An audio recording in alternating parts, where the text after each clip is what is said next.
Withholding forgiveness denies your brilliance and adds even greater grief and deeper heartache. Threatening to kill my friends and the neighbors when they checked on me to make sure I was alive and in one piece. For threatening to burn down our townhome and set my car on fire because I got a job. Another great contributor of my gold is social media, with its greed, insensitivity, deception, obvious exploitation, and advantageous gain from my criminal case as a whole, not to ask anything or try to leave. My family law case is the new prey waiting to be picked apart and pillaged from me being made infamous by social media and my criminal case. It simply seems I cannot forgive and be forgiven and move forward. Welcome back. Today we will be returning to our roots with another Sarah Catherine Boone Paulsen. Need escaping. The killer is escaping. Help me. Divorce court letter. Up front, this is not a new letter, it is just new to this channel, and I think I'm going to start a new playlist just for Sarah's divorce court letters, videos, what have you.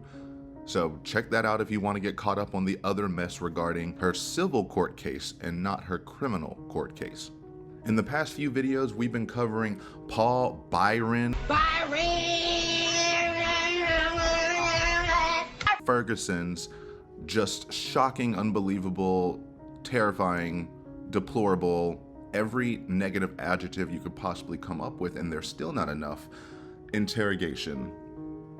And it's just very heavy and it's a lot, so I wanted to take a quick little break, do something fun, and just laugh at a narcissistic mess instead of being shocked and awed and scared at how low and depraved humanity can actually become. So with that said, we're going to keep things light and easy today. We have a good system going with these letters, so I'm going to read the letter all the way through, and then I'm going to break down pretty much every little sentence, and we're going to have a good laugh along the way, because she just is the gift that keeps on giving. And I reached out and was able to get all the letters I couldn't before from Tanika's 2 cents, shout out. Make sure you go check her channel after this video. But all the divorce court letters that we look at in the future will have also been supplied by her. Thank you so much. Go check her channel out because she's currently reading through hundreds of pages of Sarah's jail texts, and it's just her being an absolute mess. And yeah, I'll cover that sometime way in the future, but if you want to see it now, head over there. Let's see, any other announcements?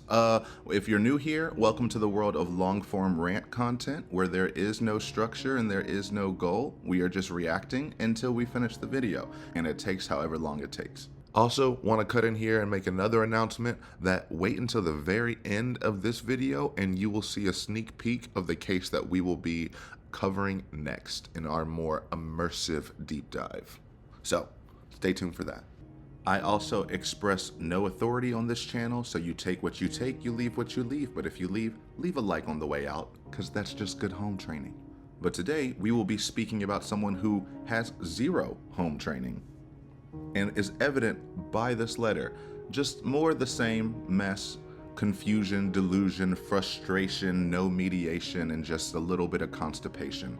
So let's dive right in. January 23rd, 2023. Honorable Judge Dean, hello and Happy New Year. I hope the holidays were kind to your family and many wonderful memories made.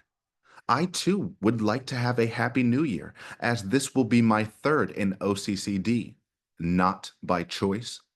2023 is going to be my year of simplification. I am going to simplify anything and everything I can to avoid any added stress and confusion on top of the already. This is my year of significance also. I am significant. I am not going to be demoralized and made to feel like a comedic, lame doormat by anyone any longer, especially by former husband. I choose happiness no matter what, and I'm going to be the best I can to my son most of all, where I am, which is not forever. Please remember this and know that I am doing everything I can to have a successful year. The purpose of my letter, Your Honor, is to please request a hearing to simplify and clarify some of my ongoing legitimate concerns with former husband, so I am able to somewhat enjoy my year for however long it may be. I still have no attorney for this matter, but believe with your authority and overseeing, I can rightfully be heard and understood, as I was able in our last hearing back in September 19th, 2022, for the same reasons I am contacting you again. I can only imagine how hectic your schedule is, and I know that your time is invaluable, which is why I am hoping everything needing to be addressed can be done quickly and only once, because of the extended amount of time that I have been quietly dealing with former husband and his nonchalant, cruel attitude regarding my concerns. Also, the growing amount of lies and laughter. I feel my requested hearing is overdue and most definitely needed. Simplify. I kept praying things would change. Sadly, they have not.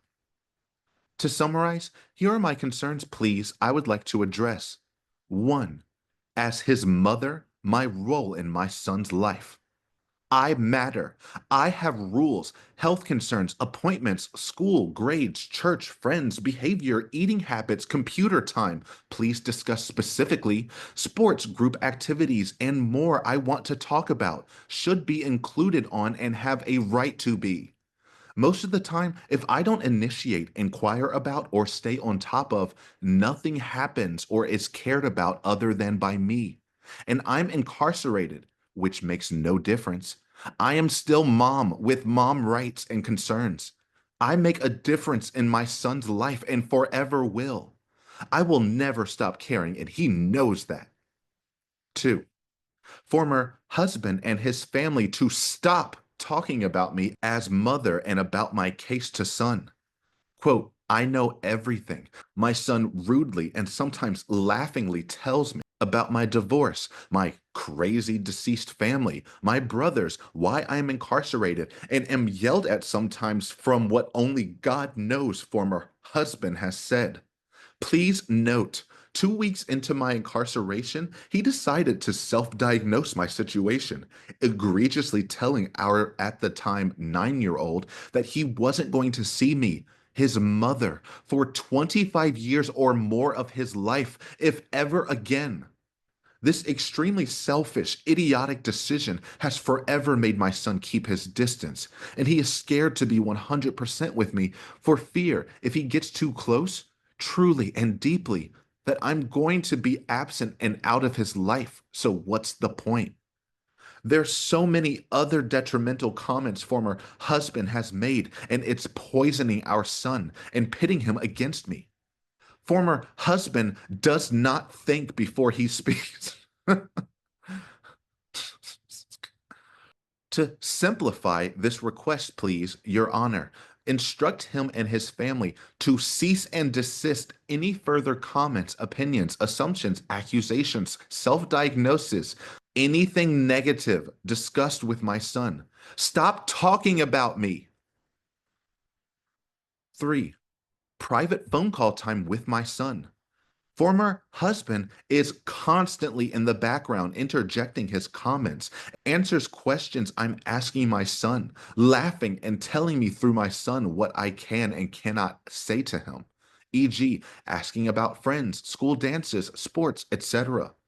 Also, former husband is always seen heard during my 15-minute video visits, impeding my valuable time with my son.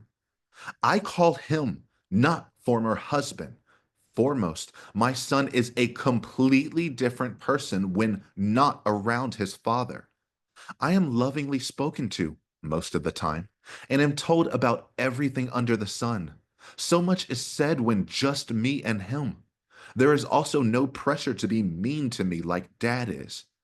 Private phone time will be my time and made to be important and meaningful. It will also get him off the computer, which has been a huge topic of attempted discussion with former husband with no success. Wherever my son wants to sit, inside or out, and whatever he wants to talk to me about should be allowed freely and without difficulty. This includes phone and video visits. 4. Moving misconceptions, assumptions. I am told on a daily basis about all the hustle and bustle, repairs, contractors, etc., for the house to be sold as soon as possible, so former husband can take my son and move away from me. Another reason I am withheld monetary funds to make my necessary purchases. When trying to rationally discuss the topic of moving, I am either yelled or laughed at or just told it's happening. I want to make sure former husband abides by the 50-mile radius and all other moving rules included.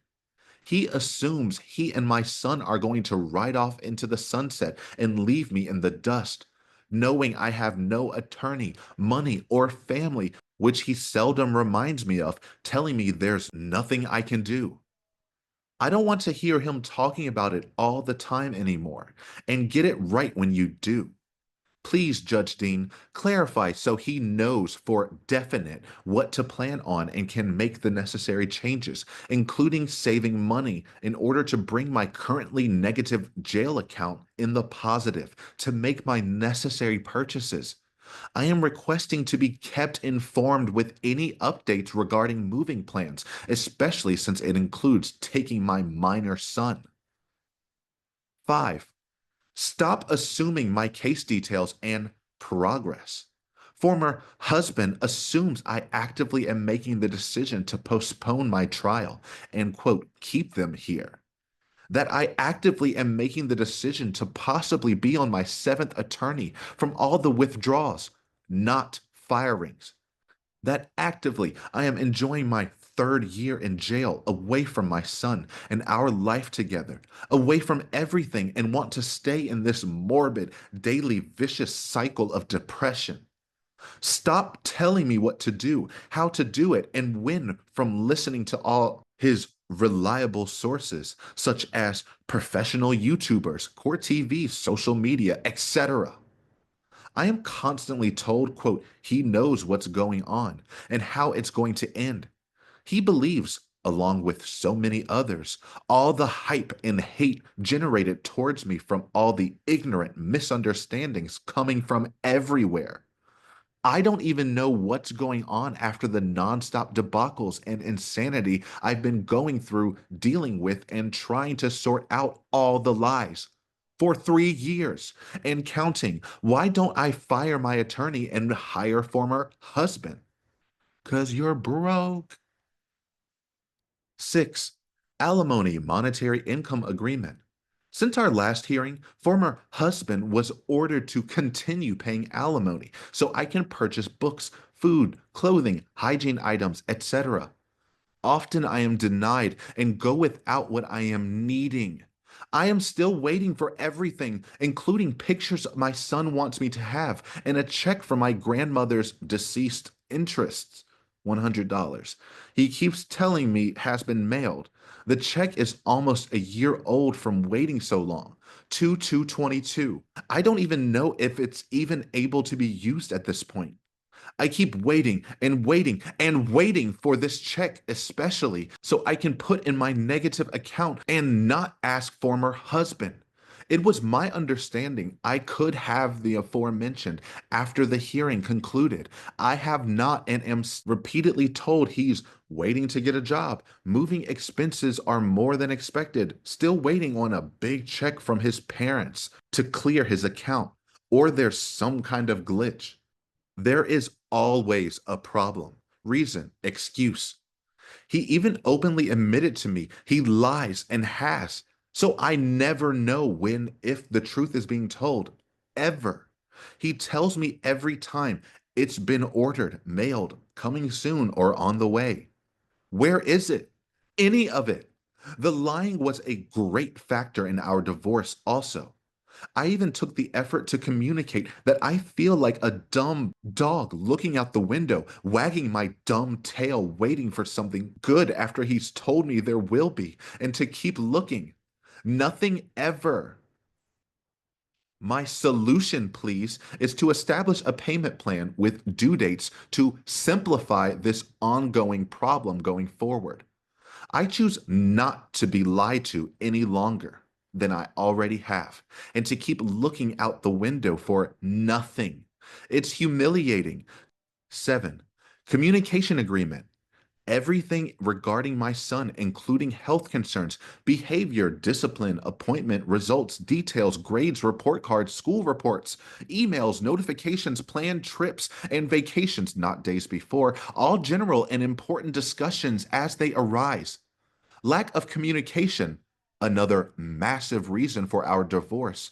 Not communicating overall, such as when our home was being foreclosed on twice during our marriage, or that my 30-year-old bank account closed from excessive delinquency due to not receiving alimony.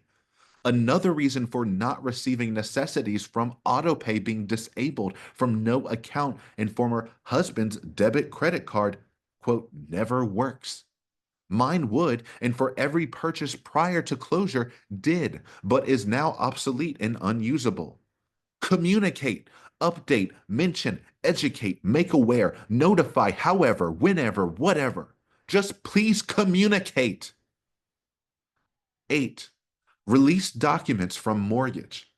I was served a summons on 9/27/22 regarding a lawsuit against me for non-payment and foreclosure of now, since 2017, former husband's house, which I signed documents in our dissolution of marriage, relinquishing my shares, interest, and ownership.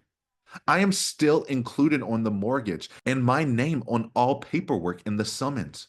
I have repeatedly requested former husband to please contact the mortgage company to inform them I am not affiliated in any way and to remove me completely and finally. I was told previously by him, quote, it makes no difference. The house is practically sold or it's been taken care of. Which is it? I would like to receive a former letter stating I am removed from the mortgage company. I do not need any extra on my credit score that hasn't negatively already been done from everything during after our marriage that was unfairly dumped on me by former husband. Please provide copies as soon as possible. 9. Permanentt documents. Information from hearing 9/19/22. Please provide the permanentt documents. Full custody and suspension of child support. Former husband's attorney was instructed to forward for your modifications, Your Honor, to temporary as requested. After I was able to explain my circumstances with having no money or family to hire an attorney once I am released and my desperate need to be fully and completely reunited with my son ASAP. You graciously made the decision to make everything temporary. Thank you. Were these ever sent and completed? I haven't received copies. If so, which I very much would like and need, please, along with any other paperwork generated since the hearing, so I can be kept up to date with any new I may need to work on. I completed a change of address form during the hearing also to make sure correct and everyone was aware so I can be able to receive copies, letters, etc. going forward. 10. Copy of dissolution of marriage, divorce paperwork. In case you're too stupid, Judge, this means divorce paperwork, just in case you have no idea what that means. I keep trying to receive a copy from former husband for my personal reference and information to utilize during our ongoing and current case together, but I have not yet received. I would like a copy for future review if needed. If the court is able to provide, I would be grateful and can possibly receive much sooner. Please know, Your Honor, I am always coming to former husband with solutions for everything to make all that I can easier, less painful, and more productive. I ask days, sometimes weeks in advance for a reason to simplify our lives now and future. I do not ask for anything difficult or unreasonable regarding my son or books or toothpaste. I just keep taking the abuse, then have to say thank you and hope something might really finally happen. It does not. I'm trying to avoid predictable one-sided arguments, even more snide, backhanded, unnecessary comments, and supposed, quote, this is how it's going to be statements. The latter, I'm hoping, comes from you, Judge Dean, in one way or another. We all need to be on the same page and level with the same understanding, rules, and agreement.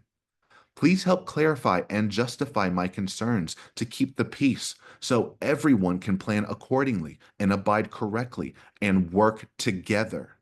I await your response and hopeful hearing date information. Always trying and beyond grateful. Sarah Boone, Sarah Boone. So that's just another insane letter from Miss Sarah Catherine Boone Paulsen. He's escaping. The killer is escaping. Help me. And it's exactly what you'd expect. It's all a power play. Like, the idea, she definitely has something going on, right? At a certain point, we can't keep ignoring it. She really thinks that she, as an inmate, can just send a letter like this to a judge, and the judge will drop everything and make sure your list of demands are taken care of because you sent a letter. Not even a motion, a letter. Our country would be in shambles if that's how this worked. Our country's already in shambles, but that's neither here nor there. Anyway, she thinks divorce court is also family therapy. The way she is just listing all of her grievances and wants to be told about this and told about that. So of course she has to anchor everything in her son and just use his name and his identity to manipulate and influence, and it's just so gross every single time. She has never once tried to protect him, as in not mentioning him and not bringing up his personal life in these very publicized letters. Feel how you feel about me making a video on this, but this is out there and she knew people would be able to see it, and she still puts all of this stuff in there. It's almost sad at a certain point, but then it also just like exemplifies what it's like to live with her. She still thinks and acts like her and Brian are married and that he owes her all of this and all of that. Because of course all of this, the needing to be a mother, my son, my son, my son, all of this is just a veil Trojan horse so she can demand her actual grievance, which is money. She is broke. Hide the money, y'all. There's poor people around. Broke. With your broke ass. And instead of trying to find her own way to make money, she says that I demand Brian give me his. Yes, we understand you have alimony because of your dissolution of marriage agreement, parentheses, divorce paperwork. And you're mad that Brian is not paying you the money, so you're just going to complain to anyone and tattle and be like, tell the bad man to give me his money and to be nice to me. The fact that he picks up any of her calls ever is a blessing that she just ignores and believes that she is deserving of more, and more. I just love it that she actually thought in 2023, 3 years after killing her boyfriend, she thought this was all temporary. We, the jury, find the defendant guilty of murder in the second degree. And that she would be getting out 100%. Ms. Boone, court sentences you to life in the Department of Corrections. And that she wanted to reunite with her son ASAP. But I'm skipping ahead. Let's go into this breakdown before I have one. January 23rd, 2023. Honorable Judge Dean. Hello and Happy New Year. I hope the holidays were kind to your family and many wonderful memories made. I too would like to have a Happy New Year, as this will be my third in OCCD, not by choice. 2023 is going to be my year of simplification. I am going to simplify anything and everything I can to avoid any added stress and confusion on top of the already. This is my year of significance also. I am significant. I am not going to be demoralized and made to feel like a comedic, lame doormat by anyone any longer, especially by former husband. I choose happiness no matter what, and I'm going to be the best I can to my son most of all, where I am, which is not forever. to life in the Department of Corrections. Please remember this and know that I am doing everything I can to have a successful year. Okay, so straight out the gate, we have Sarah in prime form, starting with hello and happy new year. Hope you enjoyed your holidays. I wish I could have enjoyed mine. She's done this before. She actually did this in one of her letters, I think, to Bankowitz. Mr. Bankowitz, hello and happy new year. I hope the holidays were lovely and very memorable for you and your family. I just wanted to check in as I have not heard from you since the status hearing back on 12/27/22 and want to confirm you are still my attorney after your motion to withdraw was filed 12/19/22. It is my understanding you are, which is why I am writing to you directly, but also including Judge Wooten, for fear I do not receive a response like the last almost 5 months, 21 weeks, 147 days. And she does it because she's trying to make them feel bad for her off the top of, I'm locked in prison just because I killed someone. I didn't get to enjoy my holidays, but I'm glad you got to enjoy yours. Now here's a list of all of my complaints. Then has the nerve to say this will be my third in OCCD, not by choice. It absolutely is by your choice. You killed the man. You did that. You made every choice. We've already been past this. And even at trial, well, I guess in a year and a half from now, you're going to say you did it on purpose. So you chose to be there because you chose to do what you did. Now, I know what she means is that she's been in OCCD for 3 years, not by choice, but it also is by choice because you are a terrible person to your lawyers, as evidenced by the clip we just saw. You can't talk to people and then just think that they are going to take it boundlessly and still be nice to you, especially when you aren't paying them anything with your broke ass. With your broke ass. I could not imagine the entitlement it takes to actually believe that you, having absolutely no resources, as you are going to continuously remind us in this letter, have the gall to talk to people like you have any control over anything. I wish I had this kind of confidence sometimes, because I could probably take over the world with this level of delusion. She says, this is the year where I am going to simplify anything and everything. You hear that, Judge? You hear that, Brian? You hear that, world? You all are dumbasses. And so I, Sarah Catherine Boone Paulsen,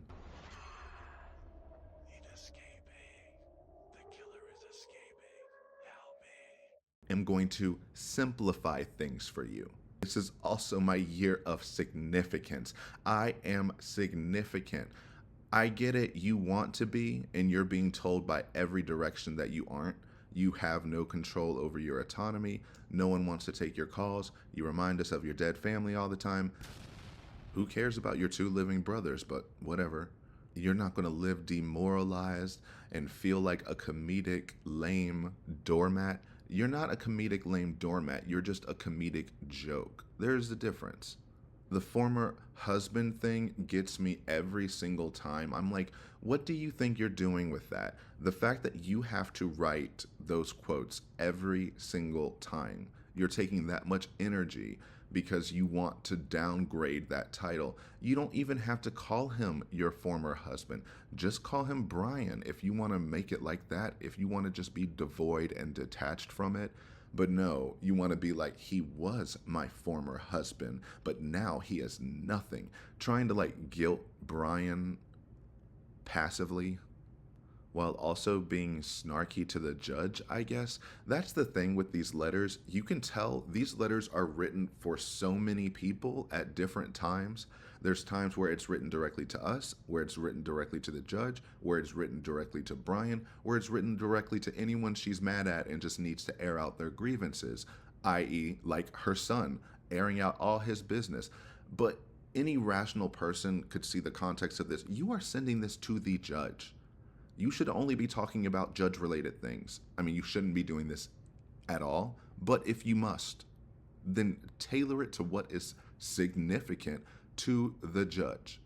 But this is just the pattern that she's learned and that she's repeated every single time. She has learned through her LAV abuse, the legal administrative aggression or violence, that if she goes to a power or authority over the person that she wants to abuse. She can tell them every terrible grievance and get them to try to amp them up and rile them up to have the most extreme and aggressive response against her latest target. And the only method she knows how to do is the one that's worked for her, and that's tell everybody's business and try to look as sympathetic and pathetic as possible in order to get what you want. And she's shocked that the legal system doesn't actually work the way she wants it to work, and so she doubles and triples down until she's going to force it to do what she wants it to do. And it's that deluded confidence that gives her the ability and empowers her to say that I am here, which is not forever. Life in the Department of Corrections. She literally thought she was getting out of jail and not going to prison. Wild. And I guess if you were going to interpret this kindly to her, it is she's not going to be in jail forever. Correct. At some point, she is going to prison. She just didn't think she would be there for life. And she says, I choose happiness no matter what. Then why are you making everyone else's life miserable? Because that's what makes you happy. Trying to exert control in any way makes you happy. And you want to say, please remember this and know that I'm doing everything I can to have a successful year. I can't stand the way she uses success in all of these kind of descriptors. She says, my ability to have a fair and successful trial was corrupted by this and that. She says, I don't know how pro se inmates could have the successful outcome that they want with the tools that I'm given. Social media has made me a pariah. It has caused great oppression and undeniable disadvantages, especially by broadcasting and manipulating my cases online.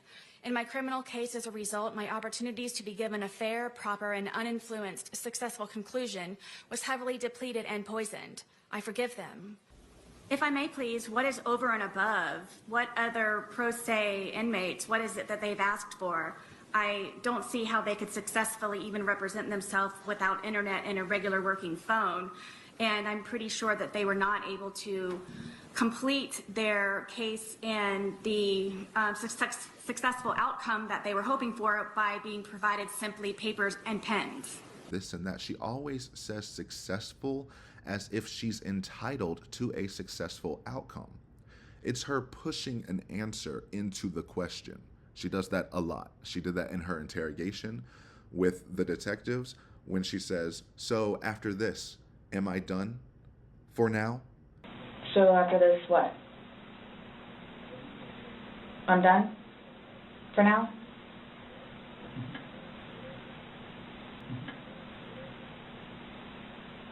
Because the answer to am I done is absolutely, you are finished. You are getting in these cuffs and you will be done forever.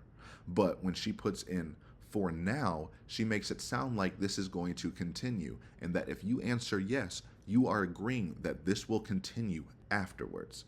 And that's why she was so shocked and was like, why are you doing this? I came down here on my own. How on earth could this happen to me? Really, guys? Really? So if I didn't show up? Why is this happening? Because Before y'all said I could leave. That I was done after this, after that. We were done, yes. We were done. Absolutely. So now, so that's what it is, We are done. right? Not intentional. Okay. And this is just a continued example of that. She feels entitled to have a successful career. That's why she chooses happiness no matter what. What is the subtext to all of this? I will not stop. I will be relentless no matter what. Know that I am doing everything I can, but only because I choose happiness no matter what. And I will not be demoralized. I will be seen as significant. And I will have a happy holiday too one day. Girl, bye.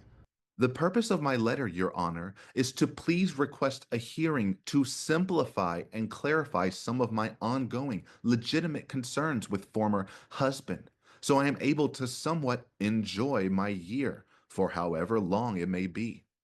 I still have no attorney for this matter, but believe with your authority and overseeing, I can rightfully be heard and understood, as I was able in our last hearing back in September 19th, 2022, for the same reasons I am contacting you again. I can only imagine how hectic your schedule is, and I know that your time is invaluable, which is why I am hoping everything needing to be addressed can be done quickly and only once, because of the extended amount of time that I have been quietly dealing with former husband and his nonchalant, cruel attitude regarding my concerns. Also, the growing amount of lies and laughter. I feel my requested hearing is overdue and most definitely needed. Simplify. I kept praying things would change. Sadly, they have not. So she's admitting to tattling on him, basically. She's literally saying, we've talked about absolutely everything I am about to tell you again, but because things still haven't gone my way, it's your problem now. And I want you to go yell at him because that's all I know how to do, is get other people to fight my battles and to cause harm to others. And you can just feel the fake flowery language giving all of these compliments of, I know how hectic your schedule must be, but with you, I feel like I'll actually be heard, and that we can basically go through this exact same conversation again. And we also have a letter that she sent the judge after that meeting that she brought up here on September 19th, 2022. So I'm going to insert that here, and then we'll tie it all together. Dear Judge Dean, I wanted to take a moment to thank you for allowing me to be in attendance during the case management meeting last Monday, 9/19. It has been such a long time since something good and real has happened to me since being incarcerated for ongoing 3 years almost. I thank you profusely for helping me, listening to me, and having an open heart and mind to see me as a human being, a mother also. Your invaluable time, empathy, and understanding are beyond appreciated. Thank you for seeing me. I am so impressed, and my sincerest gratitude cannot be fully expressed for your kindness and goodness. I look forward to any future meetings there may be, and am confident my hard work, determination, and efforts will not return to me void or fall on deaf ears. A victory indeed in my battles in preparation for the war on the horizon. I will not creep away as I continue to be brave and fight on. Thank you for giving me hope more than you know. It was an honor to meet you. Your honor. As sorrowful, yet always rejoicing. As poor, yet making many rich. As having nothing and possessing all things. 2 Corinthians 6:10. P.S. Thank you for seeing that crystal balls don't work at all, ever. Dust catchers. Sarah Boone. So just more unhinged behavior, because what was that? Like, she's literally writing a letter after their hearing, just idealizing this judge, because that's that split world thinking of you are the best human that's ever lived versus you are Satan himself. And we get to see that switch up in these letters as they progress, because right now, I want everyone to remember, if you look at any video where we cover a letter after January 23rd, 2023, she has already called him this amazing person who she knows is righteous and will let her do anything and a bit of a and is 100% on her side. And see how quickly her opinions can change. It's also just weird. Like, one, I'm always annoyed by the misuse of Bible verses just because I guess you're trying to take some moral platitude and it falls flat every time, especially given what you write above and literally below. But I want to get into this verse for a second. Oop, I got a call. Well, I've been standing with you. I've been right here with you, Troy. I got a life too. I gave 18 years of my life to stand in the same spot as you. Don't you think I ever wanted other things? Don't you think I had dreams and hopes? What about my life? What about me? Don't you think I ever crossed... Okay, that was my mom, which I'm taking as a sign that I need to be careful here.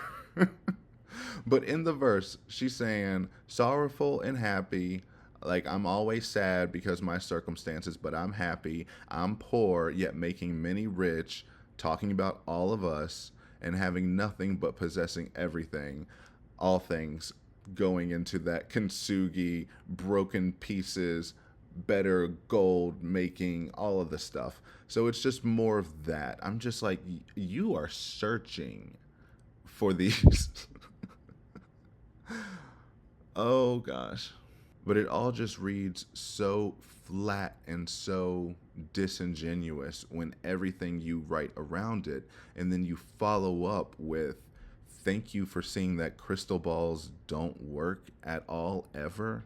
Dust catchers. This is some random analogy that you force on people. No one agreed to call this situation or what Brian does using a crystal ball. You are the one who keeps doing that. So it's weird to me every time of like, thank you for seeing that. What? No. What did you want the judge to take from that? Oh, snap. You got him. Case dismissed. Court dismissed. Bring in the dancing lobsters. And that same attitude carries over here. And it actually ties everything together with the lav tendencies of, she had a case management hearing with the judge where she thought she got what she wanted, or at least Brian didn't get what he wanted, which is a victory for her, for the war and the battle on the horizon. It's just very weird. Every analogy is just so out there. Every metaphor is just making this the most extreme thing ever. It's like, girl, you're single, you're broke, and you killed a man. It really isn't that deep. You always want to make it seem like these things are very hard issues to deal with and that you need to simplify them. No, everyone is on the same page. The only issue is you do not like the reality in which you live.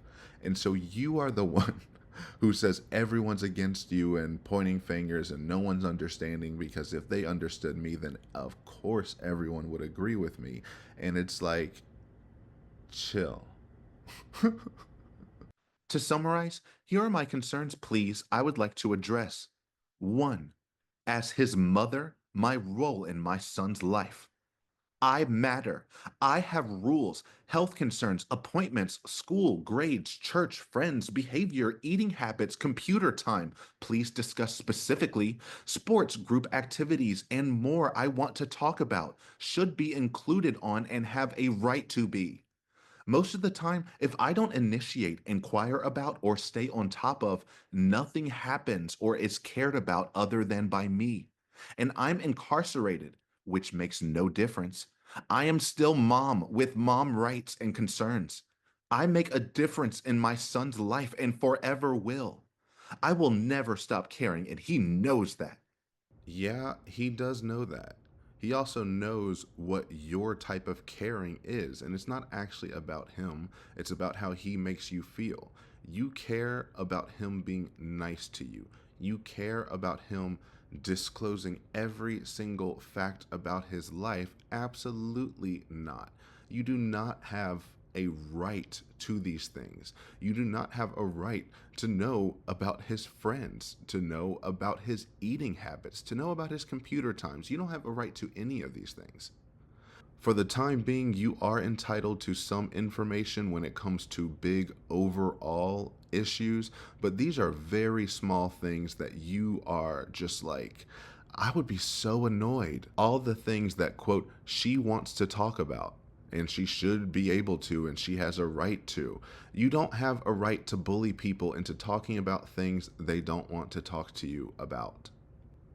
When you say you will never stop caring, he hears, or no, this is me projecting, I hear, I will never stop. No matter what, my version of caring is to be relentless and to tell you a million times, I'm a mother. Why? Because I pull out the woman card in cases like these. And here's the thing, the reason why I don't like it when she tries to pull out a woman card on the "I was taught you should never hit a woman no matter what, ever, no excuse." I had nothing to compare to. I've never been hit by a man ever before in my life. I was raised hitting a woman was wrong and should never happen. No excuse. And she has to make sure to say no excuse, because the excuse is, why are you hitting, strangling, punching, scratching, clawing everything that moves and goes against you? Oh, but it doesn't matter because there's no excuse. And then, "I'm his mother. You have to do this because mother, mother, mother." The reason I have an issue with that is because every time she taps into that, it's always to show a weak and fragile portrayal of women. And it's just so exploitive, because that's not how most women are. And that's not how most women in those situations are. But because you want to prey on that stereotype, you just pull it out, which ultimately devalues all of it to begin with. So it's just like, "Arg," and then you're going to like use that to try to say that everyone else is wrong for critiquing that. I don't have time for it, me, myself, personally. And I wouldn't have an issue if this were like a one-off concern that she really wants addressed, but the fact that she uses it every single time, and it's always to bury the lead. It's always to bury the lead of what she actually wants, which is Brian's money.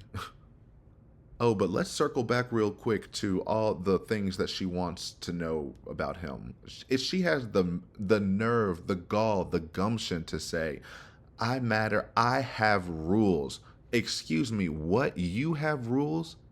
Inmate 007, you have rules? No, you don't. Sorry about it. When you are incarcerated, you do not get to make any rules for that child.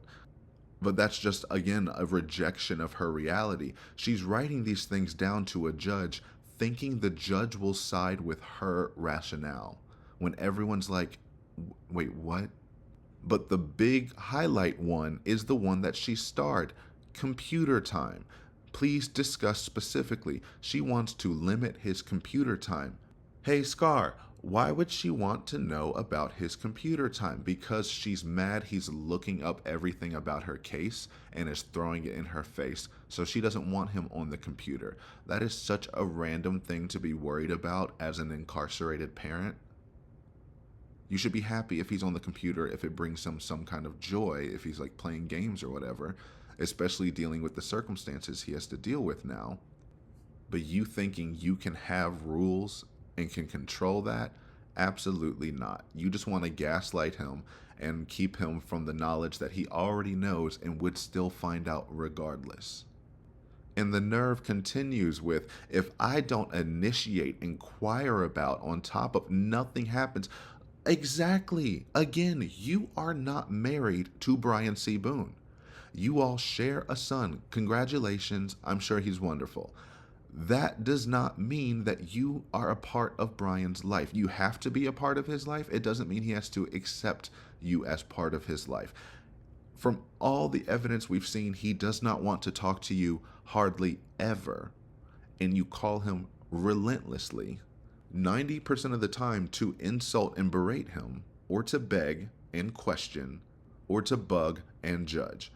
Which makes no difference. I am still mom with mom rights. You being incarcerated makes all the difference in the world.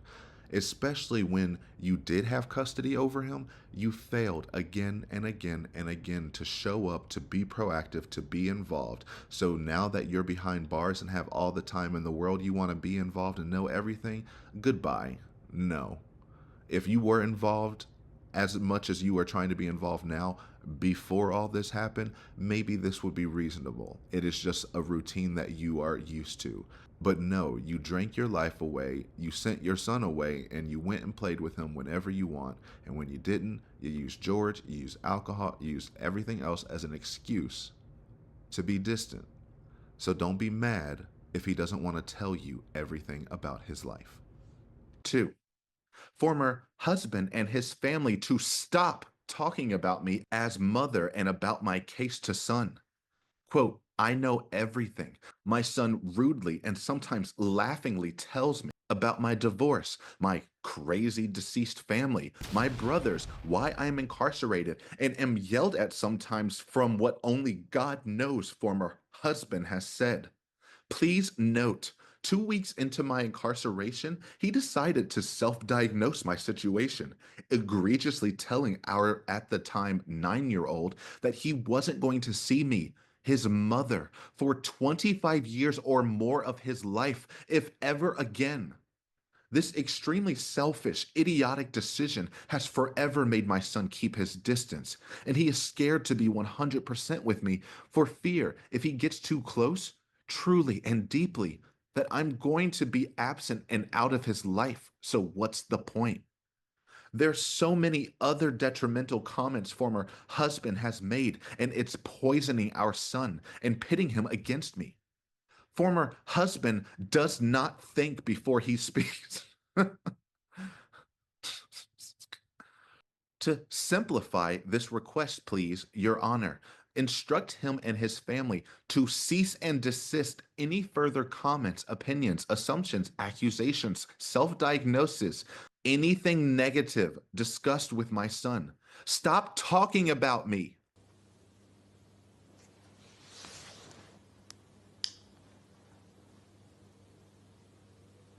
No. No. But what do you think this is? What do you think the judge is for? You think you can just slip in all of these requests, a cease and desist?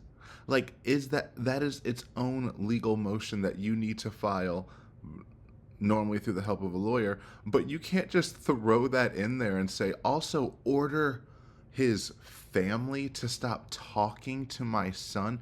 Do you hear yourself when you speak? You want to say, Brian does not think before he speaks, but you actually wrote this down.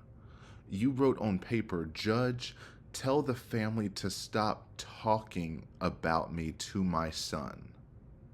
And then want to say you have free speech in order to write all of this mess, but they don't have free speech to talk to your son about the things that you did. And it's also an assumption and leap in logic. The fact that your son says, I know everything, and then talks about your crazy deceased family that you remind everyone about every 2 seconds, and then in the same breath talk about your 2 brothers that you try to ignore when it's convenient for you, but whatever. And I think I read a comment somewhere that said she had some aunts and uncles in Georgia or something like that, but she doesn't talk to them. I don't know. But she wouldn't get as much sympathy if she acknowledged them. And yet you refuse to think before you write this. Absolutely mind blown. And the utter lack of self-awareness to say, Judge, I know, can you believe it? Within 2 weeks, my ex diagnosed my case as though, I mean, one, it's not a diagnosis. Before you were even in the cop car, this case was quote unquote diagnosed as a homicide committed by the only other human in that apartment, townhouse, whatever. And you're telling a judge that how dare my husband try to tell my son that I am on trial or will be on trial for second-degree murder, where the minimum is 22.5 years to life, and he said that he wouldn't see me for 25 years or more. Can you believe that? Yes, he can, because that's how the legal system works. And now we know, for the rest of his life. Probably not for the rest of his life, but once he turns 18, he'll be able to make that decision if he wants you in his life or not. Then you want to say that that is a selfish and idiotic decision only to keep your son at a distance. It's actually, if you could actually think about other people outside of yourself for just a second, it's actually to emotionally prepare your son. I don't think you understand your son having to deal with, this isn't just mom went to jail. It's mom's in jail because she killed someone that was in my life for 3.5 years. So I have to cope with that loss and the loss of a parent going to jail, while also them putting all of the emotional burden on me as if I did anything to cause this, and also won't keep my name out of her mouth because it benefits her at every single turn. And it rarely does. She just puts it into everything. But the deciding factor if she gets things to go her way is not because she brought up her son. It never is. but it's her go-to. And the fact that she capitalized the please note 2 weeks, yeah, we noted. That still doesn't look bad for anyone but you. Because to the rational person, it's, oh, the father is trying to prepare his son for what he's going to have to emotionally confront. And he's going to have to accept and wrap his mind around the idea that mom will be out of your life for a very long time, if not forever. Court sentences you to life in the Department of Corrections because of what she's done. And you also need to know the seriousness and gravity of what she's done. This isn't just an oopsie-doopsie unfortunate mistake like she wants you to believe. This was a vicious murder. And your mom has shown zero remorse and has not thought about anyone else but herself ever since. And you need to know this to know how to avoid people like her in the future, and also how to protect yourself from her. Because if you don't, she will use you again and again and again. And even when you don't cooperate and you do stand up for yourself, she's going to use it anyway and say, the only reason my son yells at me and says horrible things to me is because God knows what the father said. Because that is the only reason. I have done nothing that would cause my son to speak to me in such a way. So it must be Brian's fault. And I'm glad your son is telling you, I know everything, rudely, because anytime someone would say that to you, you would take it as rude. And sometimes laughingly, because you're probably trying to sit there and gaslight him with the dumbest lies imaginable. Oh, you can't believe what you read online. You know everything is warped. Don't look at that video because you need to stay off the laptop. And this 100% confirmed what I just said. Of she does not want her son knowing any details about her case, because the closer you look at that case, the worse she becomes.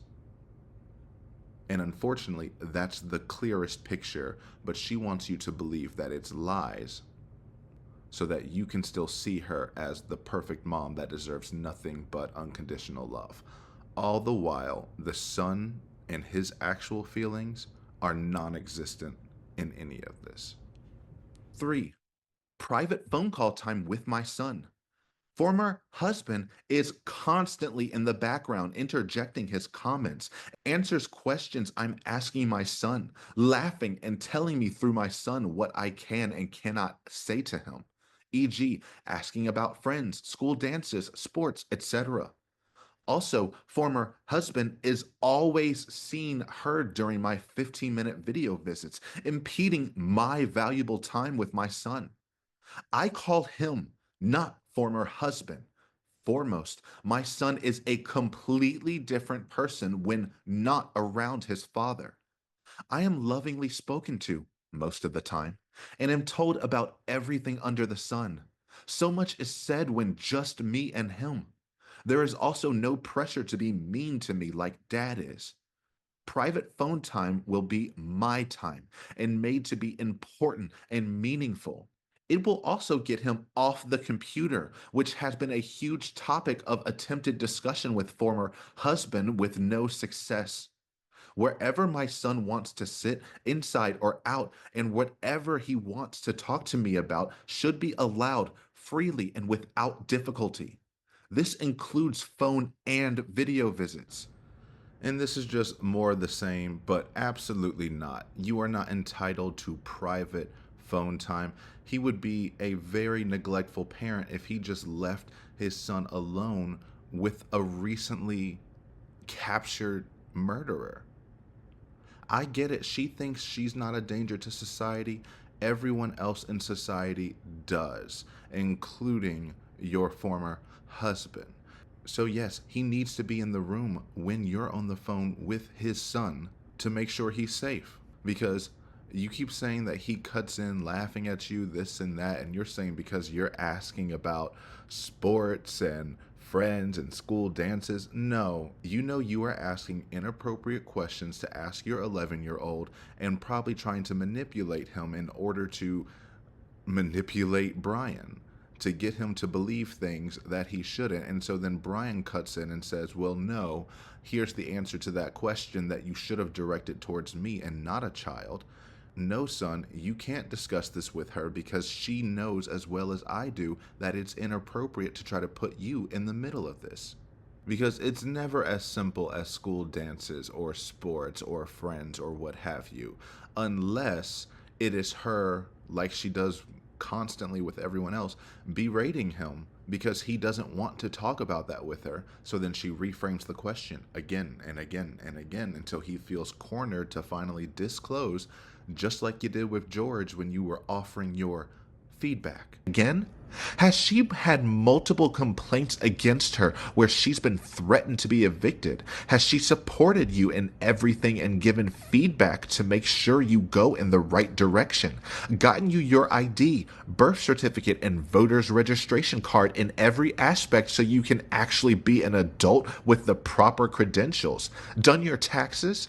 Just go away unless you bring my stuff. Mom Jorge to owner. I don't have your shit, Sarah. I need my birth certificate. Owner to Mom Jorge. I don't give a shit either. I worked for that birth certificate, voter's registration, and your ID card. Just because your name is on them doesn't make them yours. Even paid for them. I needed you to be a man and take care of me, not beat me, call me names, and make me feel like I'm not a person. Not giving back until I have mine.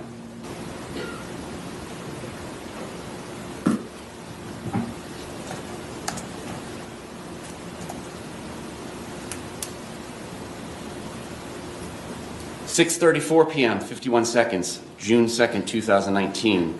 Outgoing from owner to Mom Jorge. All up to you now, big boy."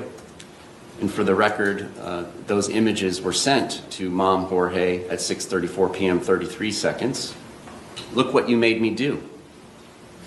Or maybe your mom will for you. Response, wow, that's really childish. Owner to Mom Jorge, but effective.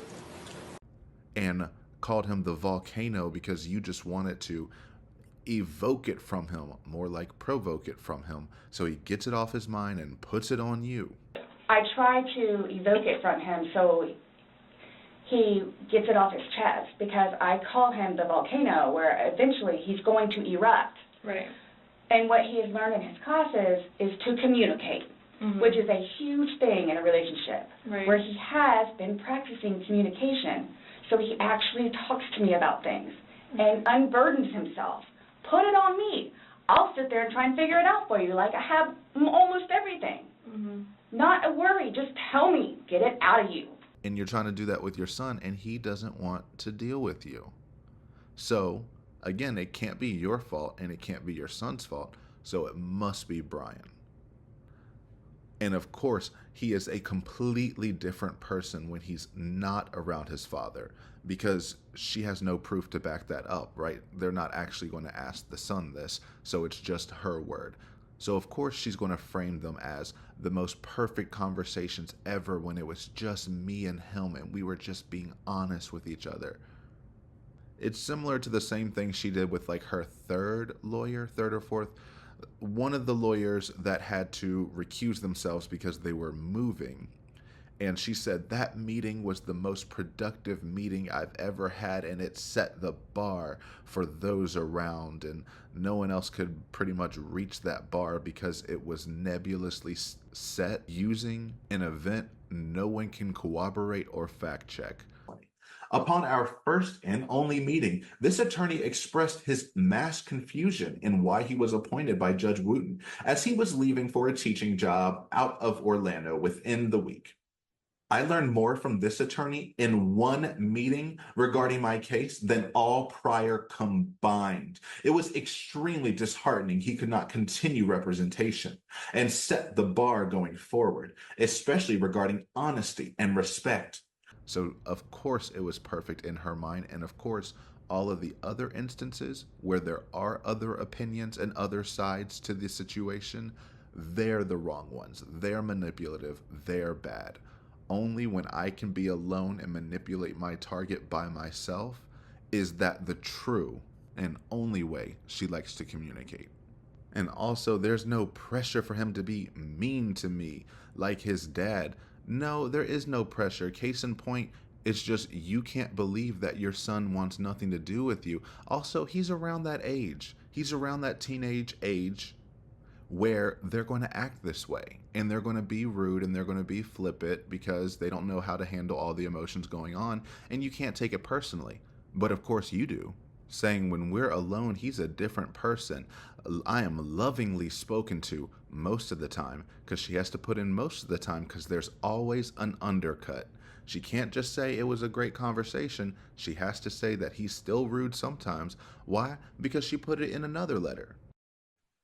We don't owe you anything and are waiting for you to be guilty so we can get out of here and away from you. I don't want to deal with you anymore. I'm going now. Click. Yelling at me so loud, the phone is distorting. So loud, former husband, his father, came in and told him to stop being mean to me before hanging up.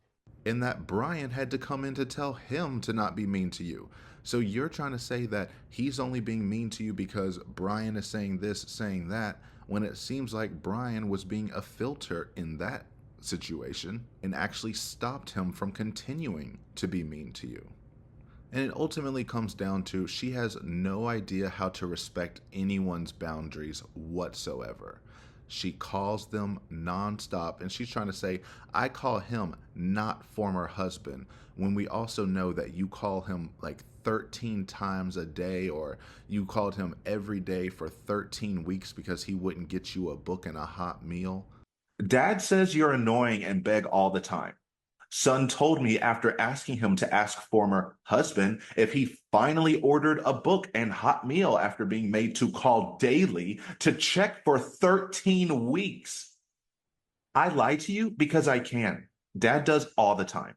Son, you make no difference in our lives. Former husband, numerous dates.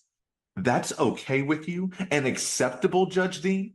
And those are the type of inappropriate questions I believe she was asking him. Not this, how was the dance? How's your friend? It's no, can you ask your dad to send your mom a hot meal? Because isn't it so sad that he's treating me so poorly?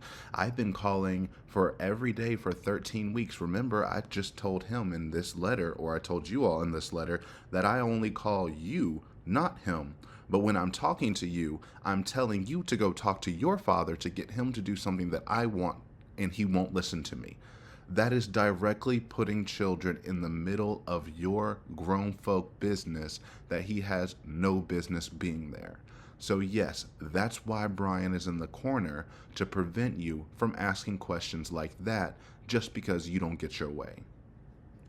Private phone time will be made important. You can't force private time like that. One, especially with the video visits, he has to be there. He's taking him there. You're also calling Brian's phone. Why? Because Brian is paying for the phone call. The son's not paying for it, so you have to call him. If you're on my dime and my time, you're going to have to deal with me being in the room. 4. Moving misconceptions, assumptions. I am told on a daily basis about all the hustle and bustle, repairs, contractors, etc. for the house to be sold as soon as possible so former husband can take my son and move away from me. Another reason I am withheld monetary funds to make my necessary purchases. When trying to rationally discuss the topic of moving, I am either yelled or laughed at or just told it's happening. I want to make sure former husband abides by the 50-mile radius and all other moving rules included.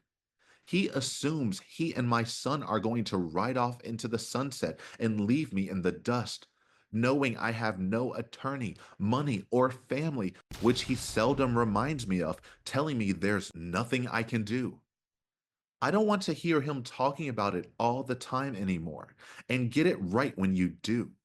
Please, Judge Dean, clarify so he knows for definite what to plan on and can make the necessary changes, including saving money in order to bring my currently negative jail account in the positive to make my necessary purchases. I am requesting to be kept informed with any updates regarding moving plans, especially since it includes taking my minor son. Always have to bring up the minor son. She uses his age as a crutch so much. I can't wait till he's finally an adult so that she can't use that anymore. She still will try, but when he's a minor, she has done in all of these jail reports and this and that, and I'm not going to pull them all because that would take a whole video in itself, how many times that she has said, my 8-year-old, my 9-year-old, my 10-year-old, my 11-year-old. I don't know if I've seen 12-year-old, but I'm sure it's out there. And my minor child. All of this, we know, girl. We know. How many times have you brought it up? How many times do we actually have a full understanding of this situation?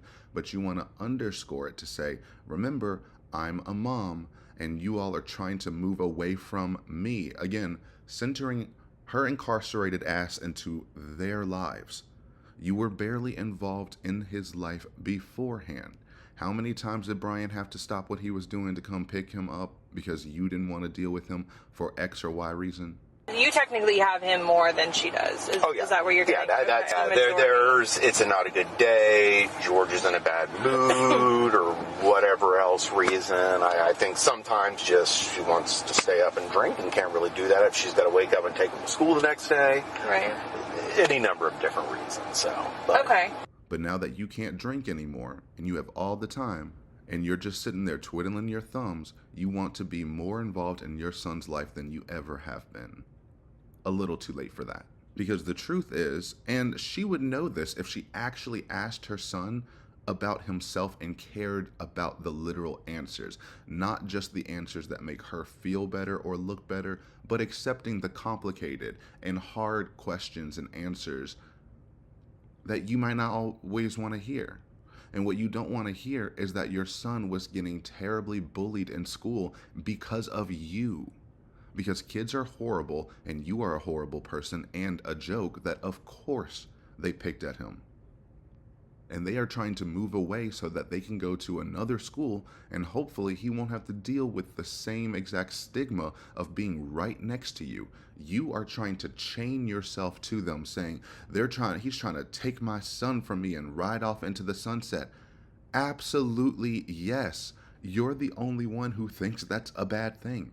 Any rational person would see, oh, there's a deadbeat parent who killed someone and is now incarcerated, and now their son and other parent are trying to move away in order to start a fresh life, or at least try to get some space away from the chaos she refuses to release them from. And now they're the bad people. And you want to call it moving misconceptions and assumptions as if you had any say in that whatsoever. I mean, you can have an opinion, but at the end of the day, you have no power to keep them there. And any lawyer, anyone with eyes, any judge with eyes understands that after your criminal trial, which is why it also benefited you to stall that trial as much as possible. So as many times as you want to say, I want to go to court, I want to do this. No, you don't. Because if you wanted to go to court, you would have been collaborative with your lawyers. You would have been kind to your lawyers in hopes that they would be the zealous advocate you need to not go to prison for the rest of your life. Court sentences you to life in the Department of Corrections.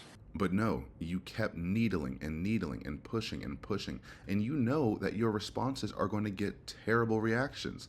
That's why in your first meeting with Patricia Cashman, Esquire, you said, I told her in our first meeting that her snotty attitude is not appreciated. That's your first meeting? And you think you're being polite and professional? No, you intentionally did all of this to ruin these relationships, to stall this as long as possible, and to get whatever you want in the meantime. Because she's not as dumb and helpless as she wants to portray herself as, and that's evidenced through her interrogation, the infamous, I excel at everything. I don't know what to do and how to do it, and I always know what to do and how to do it.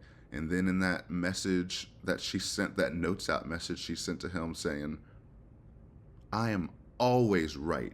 I wish you would change so I wouldn't have to be. So internally, she always feels like she is the one pulling the strings and that she is the one who has to, quote, simplify things for everyone else in order to try to manipulate them to do what she wants them to do. And is shocked when it doesn't work, because in her small little world before this, she was drunk 24/7, could force anyone to do anything because she was just ornery enough to be relentless. And she was lucky that she found the right ones every single time to wear out, abuse, and just drain of money, finances, emotional, all of it. And now they're the villains for wanting to leave you. And you are just this poor, helpless victim that has no one and no family. Again, you have to bring it up as if it's their fault.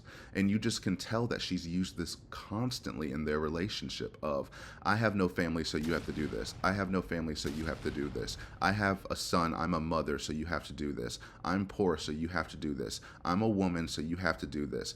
And that's why she has this expectation of, because she's a woman, she needs to be taken care of by someone else.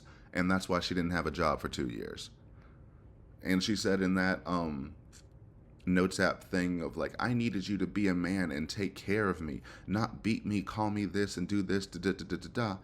Just because your name is on them doesn't make them yours, even paid for them. I needed you to be a man and take care of me, not beat me, call me names, and make me feel like I'm not a person, not giving back until I have mine. And of course, over text, you can't refute that. So she can send that out. I've seen people do this before in the past. And then they'll pull out that text to say, see, I told him up front that he was beating me here and there, and he didn't respond to that because this and that, da-da-da-da. You texting a lie does not make the lie factual in hindsight. You believe it does. So that's why you do things like this. You put in these details so that you can build them up in the future of saying, I told you he was abusing me all this times ago, and it's still happening right now, even though none of it tracks as abuse to her and not her abusing them. And if you are constantly being yelled and laughed at whenever you try to bring this up, Brian has more than proven himself to be, 1, a reliable narrator more times than not, and 2, to be a more rational person than you ever could hope to be. So I highly doubt he's going, I'm picking up the phone call and you bring up that subject and he's just yelling or laughing. Now, what makes more sense with your behavior is that you are relentlessly not letting it go, re-asking the question again and again and again. Why do you think you're leaving? You think you're leaving me? You know I have no family. You have to abide by the 50-mile radius, this and that, but da-da-da-da. And then she tries to use that to say, all of this is just another reason I'm withheld monetary funds. No, you're withheld monetary funds because 1, you're broke. Insufficient funds. You ain't got no money. Woo. 2, you're begging. 3, Brian needs that money to raise your child on his own. You don't care about that because you only care about yourself. And the fact that you would think during all of this, a big move, a huge transition for your son, going officially to single parenthood, you weren't an active parent for years, but you still took that money and you still begged for money any chance that you could. And this is just another example. She begs again and again and again. She begged the night before she murdered George because her account was in the negative. She said her account was in the negative, so I transferred her a little bit of money to get her out of the negative. And he's come through for her every single time, when he especially shouldn't have, and should have just left your ass high and dry, drunk and dry. And of course, she always puts those qualifiers that shows that it's just a lie of, when trying to rationally discuss the topic of moving, you wouldn't need to put rationally unless it was irrational and erratic and frantic and just a mess. And that's why there is yelling, and that's why they're laughing, because at the end of the day, it's, who are you getting loud with? You are behind bars. I'm paying by the minute to hear you try to yell at me. I will hang up this phone in 2 seconds. Keep trying me. The move is happening, and he's not trying to take your minor son away from you. You took your minor son away from you when you killed someone. These are the consequences of your actions. It doesn't just affect you, it affects everyone around you. And all of those effects have ripples and drawbacks. Because in this, you can tell the real issue isn't that he's moving, it's that you're not getting funds because you need to bring your jail account out of the negative, just like he's brought your account out of the negative all the times in the past. She feels entitled to a love she didn't give when she was out of jail. So why on earth should they bend over backwards? Again, you're divorced. If y'all were still married, I mean, this still would be unacceptable. However, you know, there could be a little more understanding, but you're not. And you know that. And you weren't married for a year and a half before you murdered George. And it just feeds more into the overall delusion, because even this 50-mile radius, even moving Brian is still thinking about his son and his access to his mother. Like, they were moving closer to the prison that everyone knew she was going to be incarcerated in. She took offense to that, saying, "You think you know all this? You are making assumptions about my case. You think you know how it's going to end." Everyone knew how it was going to end but you. When the jury find the defendant guilty of murder in the second degree. And even then, you knew as well. You were just mad. So even when you try to continue those arguments up until today, you are now closer to your son than you would have been if they didn't move. Congratulations. I'm making sure he stays within the 50-mile radius. At the end of the day, it's again another exertion of control. You think you can leave. I'm telling you, you can't. Don't get twisted. Just because I'm behind bars doesn't mean I'm still not running the show. And I'm going to prove it to you by going to the highest authority I know and tattling on you and telling him that you laughed at me and you made me feel bad. She is determined to chain herself to them for the rest of their lives. And that is not how this works. You ruined all the relationships in your life, and that's why you're alone now. Where are all these millions of friends that you said George threatened their lives at because they just wanted to check to see if you're safe? Threatening to kill my friends and the neighbors when they checked on me to make sure I was alive and in one piece. For threatening to burn down our townhome and set my car on fire because I got a job. Lie after lie after lie. That's what they told the jury. Yes. You just made it up. Yes. Why aren't you begging them for money? Why aren't you asking all your millions of fans for money? You probably are, but you're still putting it on him to fix your life. Sorry, you took a life, so don't be mad that you destroyed your own. 5. Stop assuming my case details and progress. Former husband assumes I actively am making the decision to postpone my trial and, quote, keep them here. That I actively am making the decision to possibly be on my 7th attorney from all the withdrawals, not firings. That actively I am enjoying my 3rd year in jail, away from my son and our life together, away from everything, and want to stay in this morbid, daily, vicious cycle of depression. Stop telling me what to do, how to do it, and when from listening to all his reliable sources, such as professional YouTubers. You are Beyonce. And court TV, social media, etc. I am constantly told, quote, he knows what's going on and how it's going to end. He believes, along with so many others, all the hype and hate generated towards me from all the ignorant misunderstandings coming from everywhere. I don't even know what's going on after the nonstop debacles and insanity I've been going through, dealing with, and trying to sort out all the lies. For 3 years and counting. Why don't I fire my attorney and hire former husband? 'Cause you're broke. Insufficient funds. You ain't got no money. Woo. With your broke ass. This has got to be the dumbest point I have ever seen in any letters thus far. Not actually, but I'm just like, what are you even doing here? You're asking the judge to tell Brian to stop assuming case details and, quote, progress. You're literally asking a judge to censor an American citizen's opinion of a situation. That kind of goes against everything America stands for, or at least it used to.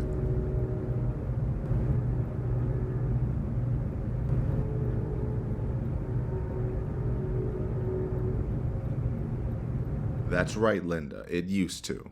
But this is just a point for you to air your grievances because you're literally not asking him to do anything from a legal perspective. You're asking him to scold him, saying, stop. Stop with your opinions. Stop thinking all of these horrible things that have been well researched and proven to be true. She just doesn't like the truth. And so then you're doing something illegal, I guess? So because he believes that you are trying to postpone your trial, which you were, and that you were on your 7th attorney saying that they were all withdrawals, not firings, sure, you literally were so abusive to them that they had to leave. I don't think people quite get how rare it is for lawyers to pull out like this far into the case. Lawyers are not afraid of losing. They're not afraid of having a losing case, but when they have a client they cannot work with that is absolutely unreasonable, that is the only time that they withdraw like this. So when so many attorneys have the exact same experience and beratement and the same abusive tactics inflicted upon them, these are all active decisions you are making. The way you've talked about them in these letters, I can only imagine how you talk to them in person. But you're trying to use the caveat of, I didn't fire them, again, as though you hired them with your non-existent money. But you're saying you didn't ask them to be withdrawn, which isn't even true. You did ask Bankowitz to be withdrawn, but only after he submitted his second withdrawal, and you were just being spiteful. And then when Judge Cranick tells you about it later, or I think actually Judge Wooten called it out in that moment, and then Judge Cranick called it out in his decision later, that within minutes you contradicted yourself. At first saying, I don't want him removed, I just want him to do whatever I say and to listen to me. And then after he makes his statement, well, I think it's obvious that he should be removed and that I was right the entire time. So in your mind, because he made the first move, you're saying you didn't fire him. But whether you meant to or not, you absolutely did. Because Judge Wooten also denied his first withdrawal. Back when you said you wanted to keep him and he said he wanted to leave, the judge sided with you and said, talk it out, work it out. This happened again. He says, I don't want to be with you. And you said, well, obviously he is too weak for this and he's a dud of an attorney and he's this and he's that. Of course it makes the most sense for him to leave. Don't you agree? So you being snotty, snide, and rude is just your normal go-to, but you didn't realize in the legal system that is you firing him, saying, I do not want him to represent me anymore. And you made those threats and allegations towards almost all of your lawyers. Let's get a little sample of how she actually talked about all of these lawyers in her letters. This attorney, number one, is untrustworthy, unreliable, unprofessional with poor leadership skills, and is extremely unorganized. He was unable to perform ethically and as an adult, ignoring his client, misleading and deceiving. He didn't even respect me enough to speak before his withdrawal to try and remedy or figure anything out to stop. I was totally blindsided because of the magnitude of his ineptness and dereliction of duty as a result, withdrawing from my case at the 11th hour after taking over 2 years with nothing I knew of but disappointment. I could have reported him to the Florida bar for legal malpractice. From my perspective, am I surprised my attorney is trying yet again to give up completely? No. Is it a blessing? Yes. Let's be honest. Frank J. Bankowitz is a dud of an attorney. He is unprofessional, hides, lies, and is disrespectful. I had a feeling when other attorneys spoke about him, winced, sighed, rolled eyes, saying they have some of his clients. And after finding his 3 public reprimands, I announced to the court, and which he said pissed him off, being the reason for his first attempted withdrawal. This was going to be an adventure, but nonetheless, hoped for the best. Unfortunately, I seem to have gotten the worst. Thankfully, there are many other professional and scrupulous, valiant attorneys still available, and hopefully, after all my previous letters and 6 withdrawals to date, not by my choice, Judge Wooten, you will remove the blindfold. How much longer do I have to wait, or how many attorneys must be withdrawn for me to be included in my case, and be included more than the world presently is? Also, I want to make it known I walked out on my attorney in our last meeting due to her unwarranted, uninformative, unprofessional, snotty attitude, and her untruthful answers to my questions and beyond. But has the nerve to say, I didn't fire them, so it wasn't my decision. You wrote every single useless letter, every single unnecessary word. You wrote outside the margins, and you just let people have it anytime you want it. Those are your decisions. And that is why your trial was postponed for so many years. Again, this trial was over in like 6 trial days, maybe 7. She wanted it to be this big, complex case. It wasn't, and it never was going to be.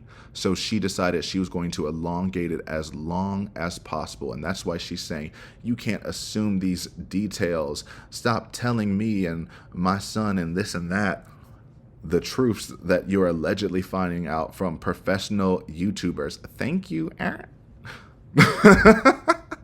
Yeah, that's not including me. And then she goes, reliable sources, court TV, social media, etc. I mean, a lot of times these posts are attached to other actually reliable sources, reporting what they reported, or inversely, what they reported gets added into the news. So again, just because people say things you don't like, you want to say it's a lie. And so I've been trying to sort through the lies for 3 years. The only person who has been found to lie again and again and again was you. I do not think any other individual in this case, besides James Owens, had an issue with lying. And if they did tell a lie, it was not a sustained pattern. And then you said condescendingly that he's assuming that you actively are enjoying your 3rd year away from your son. Again, putting the son in there to say, oh, this is so cruel, da, da, da, da. But in your sentencing, you did say that people think that this is my worst experience to happen in my life, but actually it's my best. Everyone supposes that this is one of the worst experiences of my life, and it's actually been one of my greatest. If I were not beaten to death, I was going to work myself to death on the outside, and I never had time to get back into my Bible and to pray and to be with the Lord. And I, being here incarcerated, have had time, of course. Because I got closer to the Lord, and the Lord told me to tell you to F off. And that's why I wrote 28 pages of sacrilege and said that you were blaspheming against me for not agreeing with me. But I do like that she described it as this morbid, daily, vicious cycle of depression. You earned that morbid, daily, vicious cycle of depression, and you earned it for life. To life in the Department of Corrections. So get on that merry-go-round, have a good time, and enjoy the ride. You signed up for it. You paid for your ticket. Actually, you didn't, because you don't pay for anything. But your actions paid for you. Stop telling me what to do, how to do it, and when from listening to all his da-da-da-da. If you want him to stop telling you to do things, how about you stop calling him? You have not ever reported that he is out here calling you, blowing your phone up, and making you do things. It is you berating them constantly. And because he tells you how it is, and he tells you the reality of things, now he's telling you what to do and how to do it. No, the law is telling you what to do and how to do it. You've just been breaking the law your entire life and had all of these other parachutes and other misdirects and people you can blame it on, to where you somehow skated past all of these consequences, which has led to, empowered, and encouraged these types of beliefs, actions, and behaviors. She is the woman she is today because no one ever held her accountable for her actions beforehand. So of course she is gobsmacked at the idea that it all caught up to her all at once. And then gets mad. I am constantly told that he knows what's going on and how this is going to end. Everyone knew. You were the only one who refused to acknowledge. And you did know. That's why you stalled. You just refused to accept that, and you thought that I'm going to get on stage, and because you've pulled the woman card your whole life, I'm going to tell him he hit a woman, he hit a woman, he hit a woman. Here's this picture of my drawn-on, Sharpie, shoe-polished black eye. I'm going to tell you how he's the worst human alive, and you're just going to let me go. An hour and a half later, the jury says, okay, thank you. We heard you. Now go rot. And the root of it, again, of this point is the control is of the she's mad she doesn't have access to the internet like Brian, like her son. And so she thinks they need to stop looking at that because she wants to know all of these things that we all know allegedly. We just know what you gave them. You know more than anyone. You know exactly the type of person you are and the things that you've done. And you're mad that other people know these things now as well. So no, Sarah, I'm going to break it to you right now. The judge is not going to tell Brian ever to stop assuming case details and, quote, progress. The nebulous progress term that she used for every single letter of saying that we're not having enough progress. This is not a progressive meeting. It's something she never defines nor is ever fulfilled. And that's why it's in quotes here, because it's not literally a thing that she can even conceptualize. It is a never-ending complaint. Okay, but I'm rambling. We got to keep going. 6. Alimony monetary income agreement. Since our last hearing, former husband was ordered to continue paying alimony so I can purchase books, food, clothing, hygiene items, etc. Often I am denied and go without what I am needing. I am still waiting for everything, including pictures my son wants me to have and a check for my grandmother's deceased interests, $100. He keeps telling me has been mailed. The check is almost a year old from waiting so long. 2/2/22. I don't even know if it's even able to be used at this point. I keep waiting and waiting and waiting for this check, especially so I can put in my negative account and not ask former husband. It was my understanding I could have the aforementioned after the hearing concluded. I have not and am repeatedly told he's waiting to get a job. Moving expenses are more than expected. Still waiting on a big check from his parents to clear his account. Or there's some kind of glitch. There is always a problem, reason, excuse. He even openly admitted to me he lies and has. So I never know when, if the truth is being told, ever. He tells me every time it's been ordered, mailed, coming soon, or on the way. Where is it? Any of it. The lying was a great factor in our divorce also. I even took the effort to communicate that I feel like a dumb dog looking out the window, wagging my dumb tail, waiting for something good after he's told me there will be, and to keep looking. Nothing ever. Okay, look, you can either be a dumb dog or a stupid bitch, but at some point you're going to have to choose. My solution, please, is to establish a payment plan with due dates to simplify this ongoing problem going forward.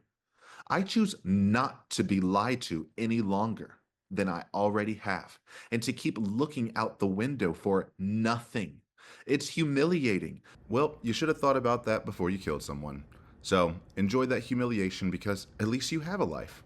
But here we are, point 6. This is what I meant by like everything else she buries the lead. This is what she wanted to talk about this entire time. All of this has been revolving this alimony monetary income agreement. She's reminded us at every single moment she's broke. She doesn't have a penny to her name. Some people would be embarrassed to admit how helpless and pathetic they are. Not her.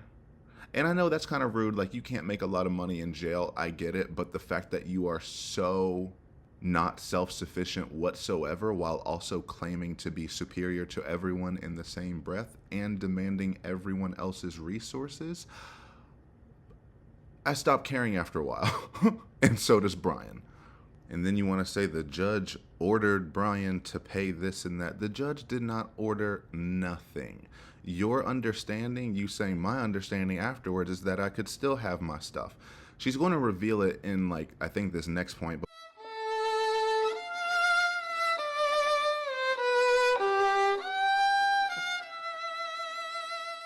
And then want to say, and the lying was a major cause of our divorce. No, the major cause of your divorce is you were a drunk alcoholic mess and he couldn't take it anymore. Don't try to switch it up now. She's very much that partner in the relationship of, you can't fire me, I quit. You can't break up with me because I'm going to break up with you. No, you kept making terrible, selfish decisions and he was finally done. That's why he had to buy you out of the house, to get you to go as far away as possible. If you were the one who initiated the divorce, he would not have to pay you to stay away. The alcohol has gotten worse and worse and worse over the years. That's one of the main reasons why I divorced her. I just couldn't deal with it. I mean, it got to the point where, on weekdays, she'd go out, and I guess the George person is one of the people she had met. Because I separated at one point and went over to my parents' house to live for a few months. And I guess she met him over at the pool place or something like that. But I'd come back and we were in therapy trying to work it out. And on a weeknight when he's got school the next day, I've got work the next day, she was out till 3 o'clock in the morning when the bar closes, and she'd bring people back over on the back porch. One time some random person walked in my house and started screaming for Sarah at 3:30, 4 o'clock in the morning when we're trying to sleep. I just couldn't get over it. So did you still live here? No. I bought her out of our house. Okay. I was going to just sell it and move because I kind of want to go back to College Park, which is where I'm from, but right. I thought it would be maybe easier for me if I just bought her out and kept that house so we had a little bit of continuancy, kind of. Understandable. So that's what I ended up doing, and then she moved right down the street here, so. And if you were the one who actually wanted to divorce him, you wouldn't be running to his house in the middle of the night barefoot just because you got scared after harming someone else.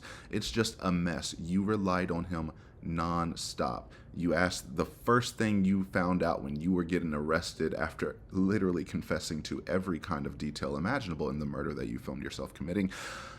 You instantly went to calling Brian. Call Brian. So it is very clear which side wanted to stay in the relationship. You were all good, just sitting back, having a great time, being taken care of by Brian, not having to get a job or do anything yourself.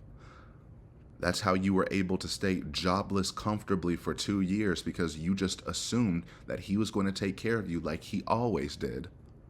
And even if you're divorced, you're still his child's mother, so he's always going to have to treat you nice, this and that, if you had it your way. So no, don't try to put this, he lied to me, so I had to say, no, this is why we divorced. No, the actions you are doing right now are just a fragment of the reason why you are divorced.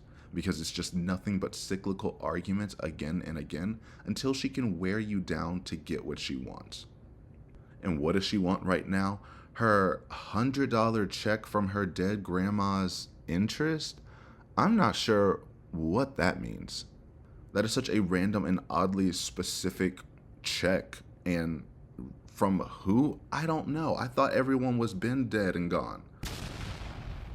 To have a random $100 check lying around, I'm not saying it's not. It's just weird to me. And you've been waiting on it for almost a year. Give up on it then. I get it. It must be frustrating not getting what you want. But if you were a nicer individual and actually came rationally and calm to situations, people would try to help you and would want to help you. But because you do nothing but accuse and abuse, accuse and abuse and accuse and abuse, people are like, done. No, I'm not going out of my way. I'm not stopping my whole life just so you can buy all the things you need. But again, even when you ask for that $100, you have to bury the lead again with your son first. I'm still waiting on pictures my son wants me to have. What does that mean?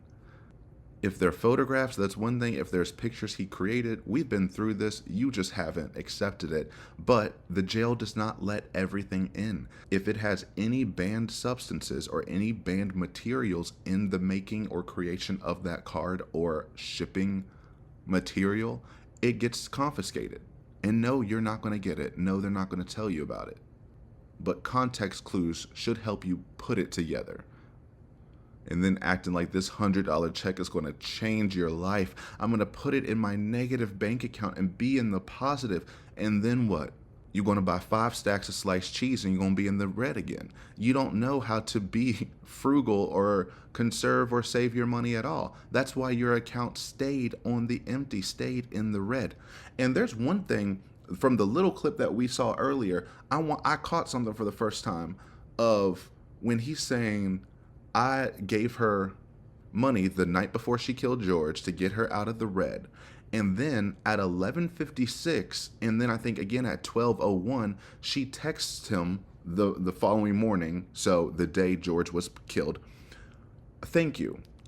When she said her account was in the negative, so I transferred her a little bit of money to get her out of the negative.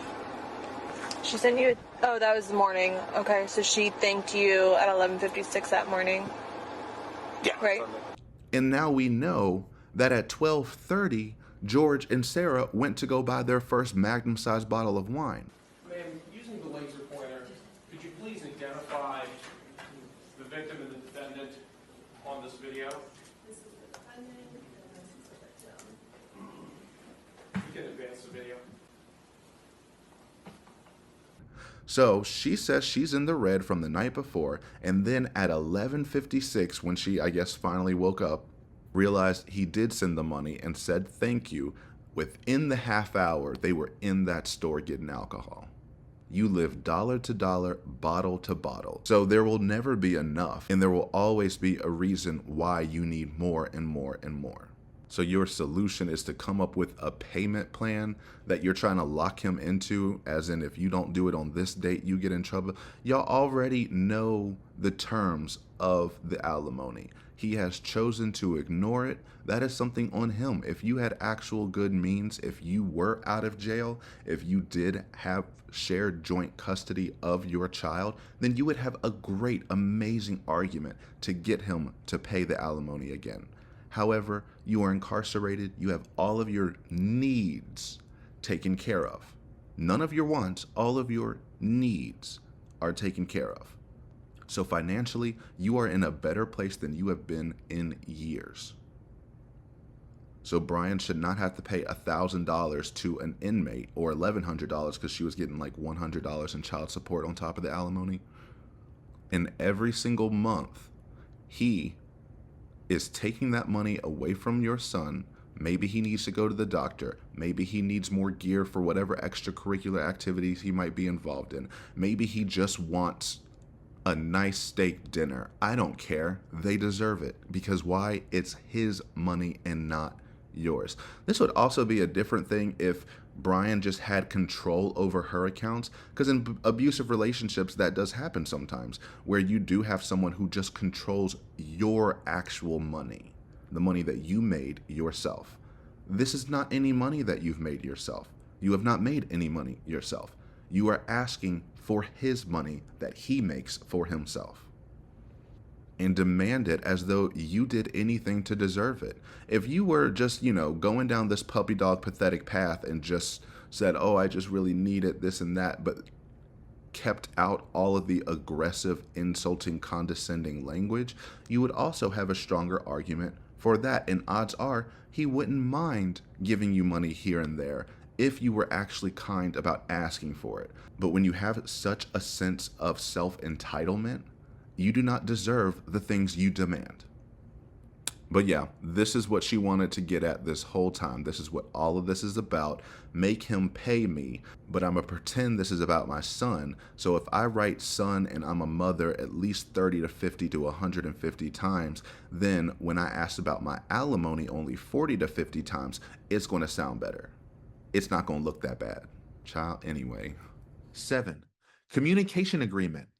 Everything regarding my son, including health concerns, behavior, discipline, appointment, results, details, grades, report cards, school reports, emails, notifications, planned trips, and vacations not days before, all general and important discussions as they arise. Lack of communication, another massive reason for our divorce. Not communicating overall, such as when our home was being foreclosed on twice during our marriage, or that my 30-year-old bank account closed from excessive delinquency due to not receiving alimony. Another reason for not receiving necessities from autopay being disabled from no account and former husband's debit credit card, quote, never works. Mine would, and for every purchase prior to closure did, but is now obsolete and unusable. Communicate, update, mention, educate, make aware, notify, however, whenever, whatever. Just please communicate. Why on earth would they want to communicate when they would just be walking into a trap where you're just going to yell at them? It's wild. It's like you're threatening them to talk to you. But then at the same time, you're saying anytime they do talk to you, they're abusive. So they should always be available to talk to you and pay for these calls, as well as be nice to you on those phone calls, as well as give you all the money you want, and you give them nothing in return. You give them peace. That's what you believe this is all. Like, you know, if you just did exactly what I wanted to, I wouldn't be annoying you. And the thing is, yes, you would, because there would always be something else. Because this list is absurd. You thinking you're entitled to know every little thing about your child is wild to me. I get the need and I get the want. However, you lost a lot of rights after you took someone's life away. And to update you on all of these things would take someone's entire day. Exactly, Isis. She's asking for appointments, results, details, discipline, behavior, health concerns, school reports, emails, notifications. What does that even mean? School notifications. She wants all school notifications. Planned trips and vacations not days before. I took particular umbrage with this because not days before means they still told you days before they went on vacation. You aren't entitled to know their whole life schedule. And the fact that you think you are is mind-blowing and telling. You cannot be released back into society with this kind of mind frame and just... Sometimes I'll start a sentence, and I don't even know where it's going. I just hope I find it along the way. And another reason they shouldn't be telling you their business is because you would just tell everyone. You tell everyone's business no matter what it is. You're saying we have a lack of communication. That's another massive reason for the divorce, because our house was getting foreclosed twice and he didn't tell me. It's not like you were providing for anything or would have helped if he did tell you. Regardless, you put everyone's business out there. So if they told you everything about the son, and the next letter, my son is dealing with this issue, and he said his friend told him this, and his friend told him that, and that this happened, and that this happened. Now I'm going to use that and weaponize it so that you give me what I want. Meanwhile, she doesn't even care that she just blasted everyone's public information. And she knows she's doing it. She did it that whole sentencing manifesto, I don't know what you want to call it, where she was trying to call out everyone's secrets and put it all out there just because she's mad people know hers. She also did it in the interrogation when she told the detectives about her neighbor's legal status. Like, she will take anyone's most precious and sensitive information and blast it for her own personal gain at any time. So no, you should not get that information for his own safety.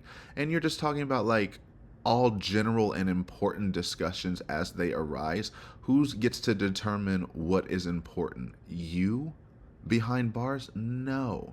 That's why it is so infuriating to me when you could have been this involved outside of jail, outside of prison.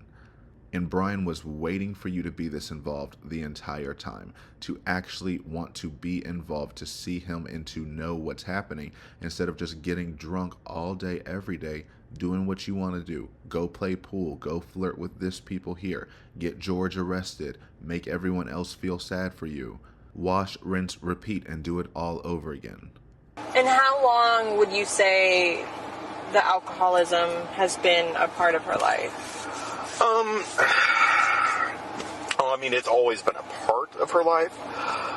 It seemed to have gotten worse and worse. I think more or less kind of since we had, and I think a lot of it was the fact that she kind of, I guess, maybe felt trapped or something. Okay. That, I mean, before that, I mean, whenever she wanted, you're outside having a drink, oh, I want to go play pool, you go over across the street, you play pool for a little bit. Yeah. That's not happening anymore when she got a kid. Right.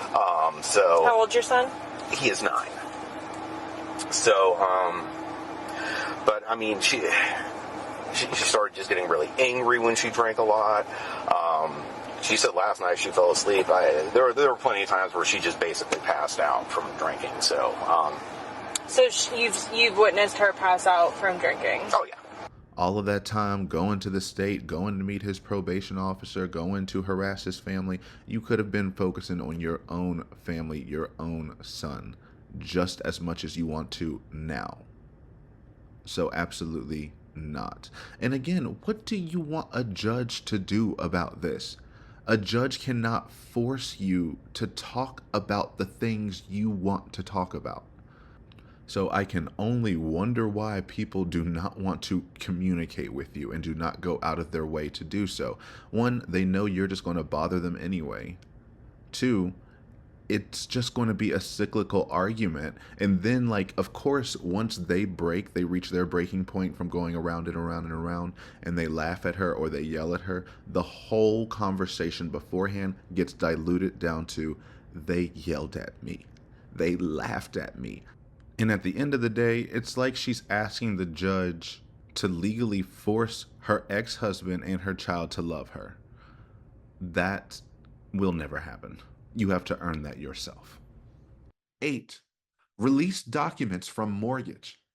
I was served a summons on 9/27/22 regarding a lawsuit against me for non-payment and foreclosure of now, since 2017, former husband's house, which I signed documents in our dissolution of marriage, relinquishing my shares, interest, and ownership. I am still included on the mortgage and my name on all paperwork in the summons. I have repeatedly requested former husband to please contact the mortgage company to inform them I am not affiliated in any way and to remove me completely and finally. I was told previously by him, quote, it makes no difference. The house is practically sold, or it's been taken care of. Which is it?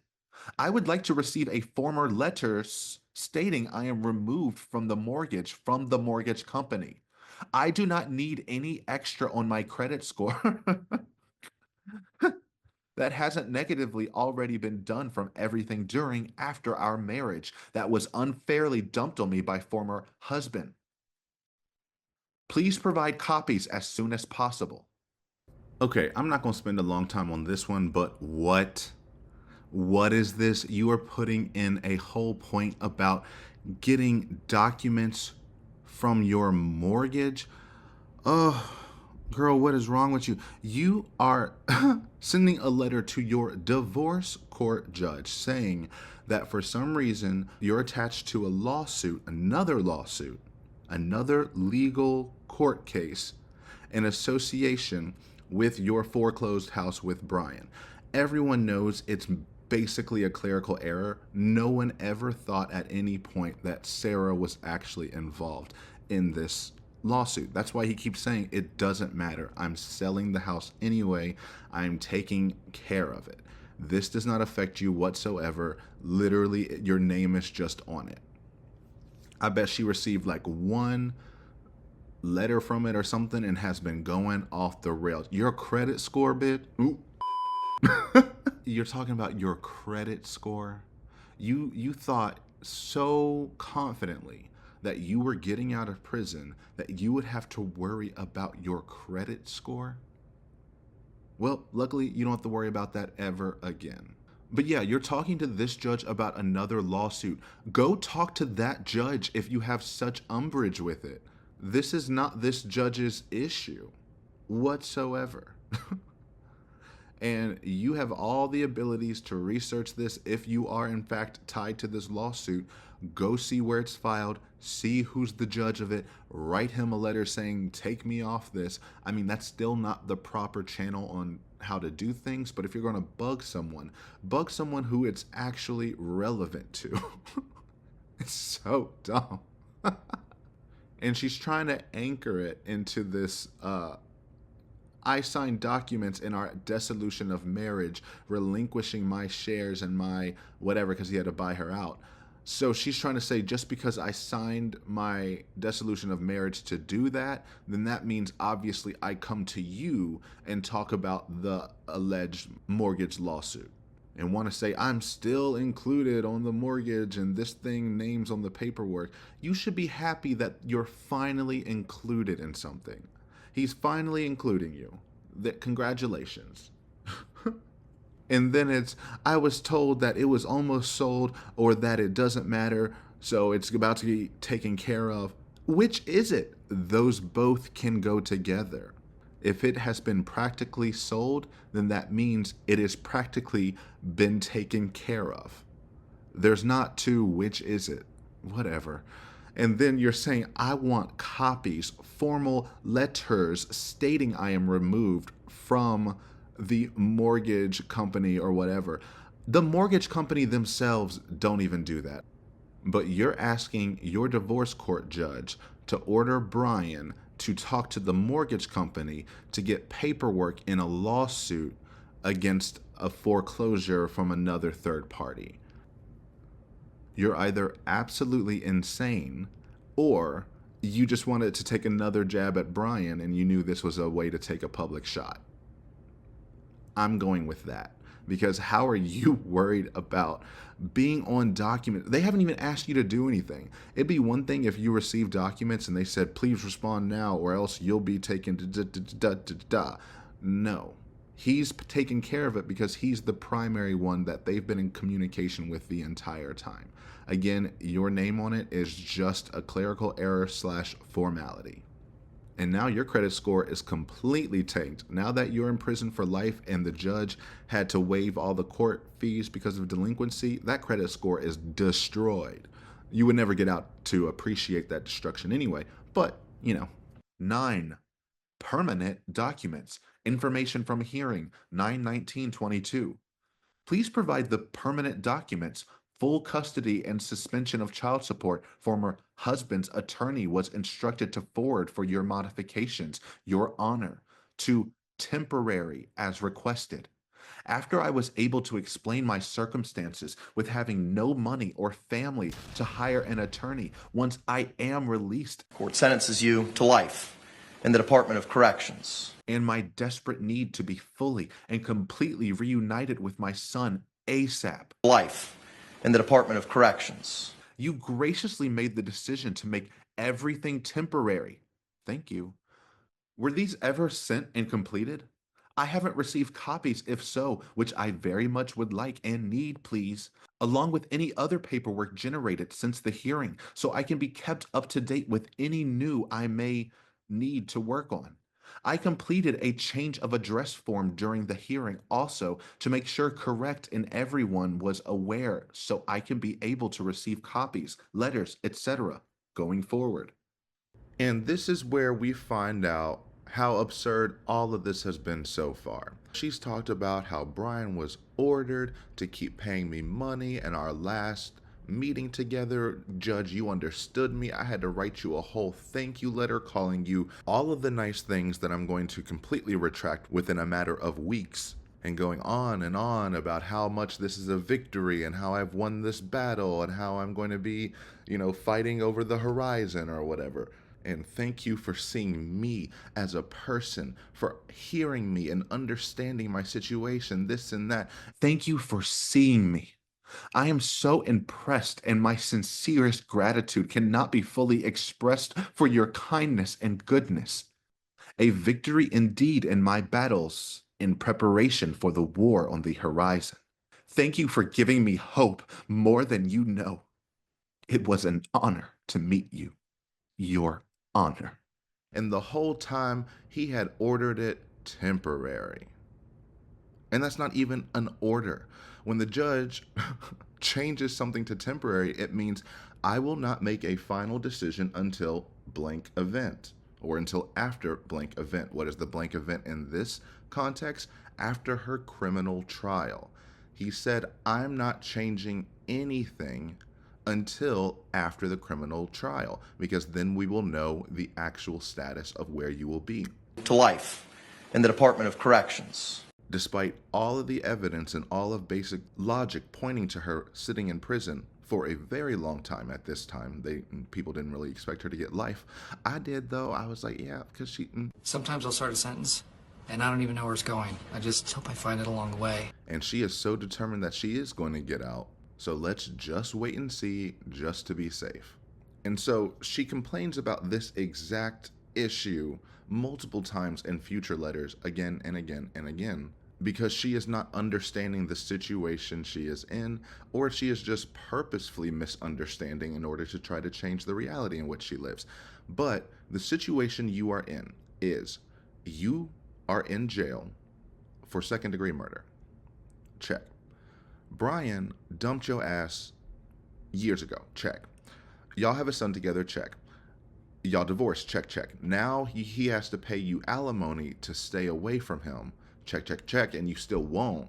Negative check. So in order to get you to leave and at least separate it from his life, he has to pay you $1,100 a month, $1,000 for alimony, $100 for child support. But now that you are incarcerated, there is no need for you to get paid $1,000 of Brian's money. The fact that you don't have any money yourself is your fault, and you're trying to make it everyone else's fault. You have never once said that Brian took your money. You haven't said that George... Oh, well, that's a lie.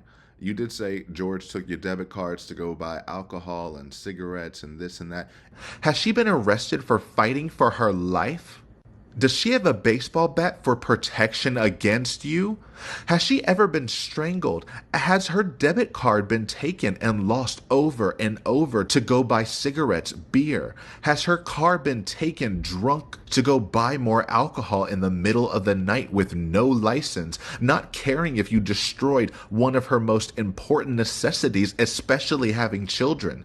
And isn't it always interesting how whenever he steals her card and goes to buy things, it's always something that they both enjoy together. They both split cigarettes. They both split alcohol. She's not saying he went out there to make this little nefarious side purchase.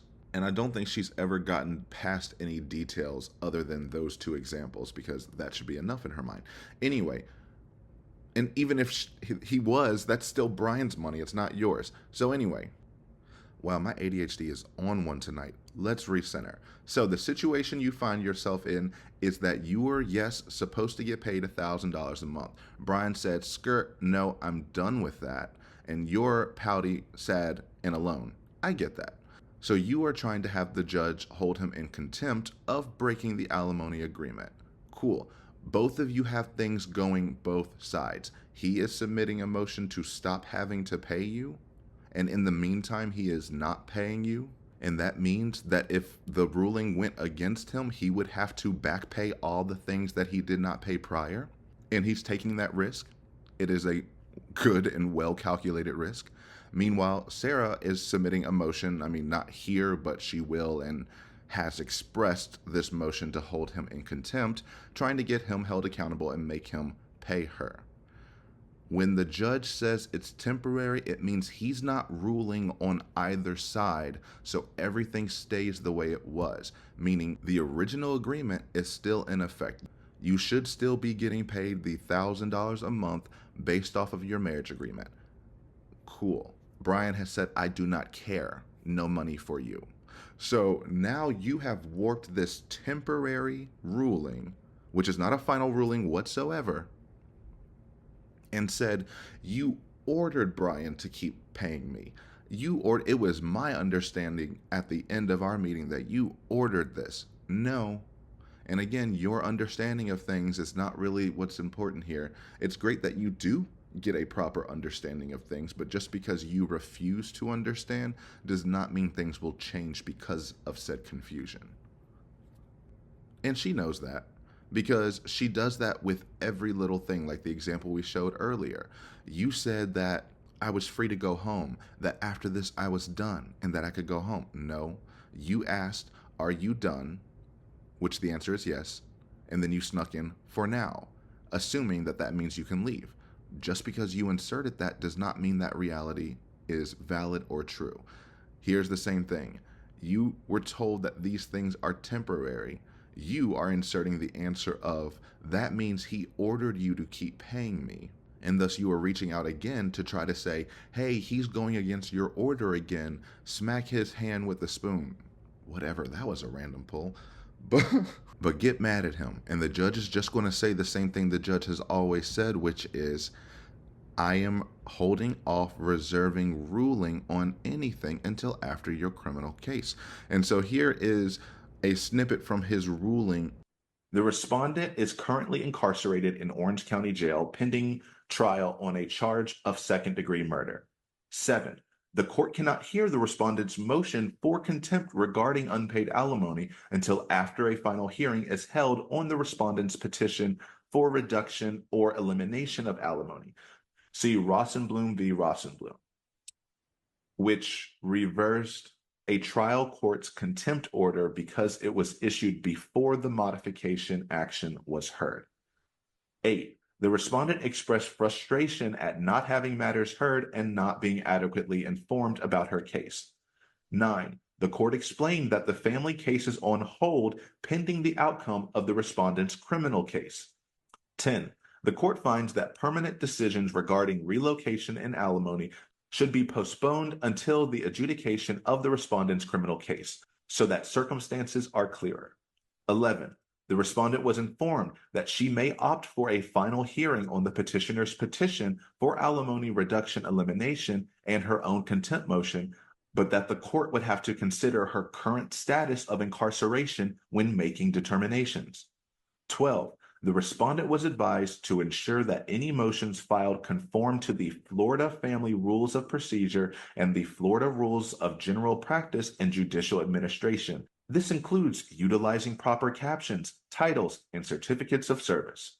Ordered in Orlando, Orange County, Florida, on this 16th day of October, 2023. So that means in October, she is still asking the same exact questions and getting the same exact answer, and is floored when the answer doesn't change. And then he had to read her ass a little bit and say, if you want my attention, if you want an actual response, submit it properly. Proper headings, proper this, proper that. And she knows this from her criminal trial.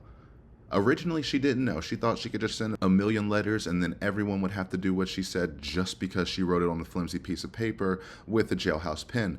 They said, no, actually you have to try a little bit. So she's aware of that, and she still writes these letters anyway because she thinks things should work her way. And then gets mad at you when you follow proper protocol. But she needed to see it on an official ruling, and she got it.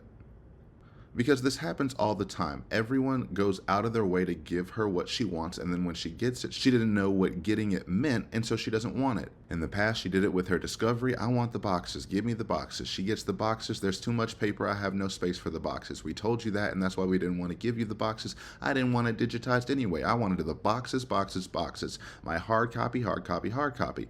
And then it was a mess. And now the property bags can't hold it, and I have no way to organize. Anyway, sorry.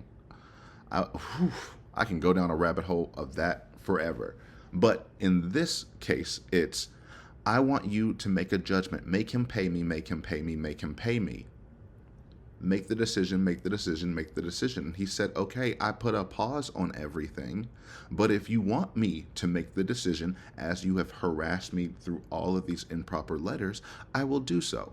However, making that decision, I will have to take your current status of incarceration into account. So then she immediately backs off. This is the same thing that happened in her interrogation video. When she was first shown the video and she was like, I don't want to see it. No, I don't want to see it. Like, please, I'll do anything. I just don't want to see it. And they're like, okay, if you don't want to see it, then that's fine. It's on your phone. And if you don't want to explain it to us, we'll just take it for what it is. And then she immediately reacts and like, what do you mean you'll take it for what it is? So now I have to watch. So the parallel is she wanted it to stop. They said, sure, we can stop it, but this evidence is still going to go against you. And so she said, okay, fine, I'll grin and bear it. And then the exact result still happened. Same thing here. The evidence is stacked against you in this criminal court case, so we're not rushing to make a judgment on this civil court case. But if you want me to, I can. And ultimately, it will be the same ruling either way. But she really thinks she has the power to order anyone around. Being like, someone needs to send me these permanent documents that you ordered former husband to send to you. Exactly. He ordered the husband to send it to him, not to you. You're not the one making the modification. The judge is. You just want a copy of everything, and yes, you have access to and can request a copy of everything. But you can't just write something down, snap your fingers, and make someone do things for you, especially when you are broke. I have no idea how someone so poor can be so entitled. And I don't necessarily mean poor financially. I mean a poor ass, broke ass attitude, which she has.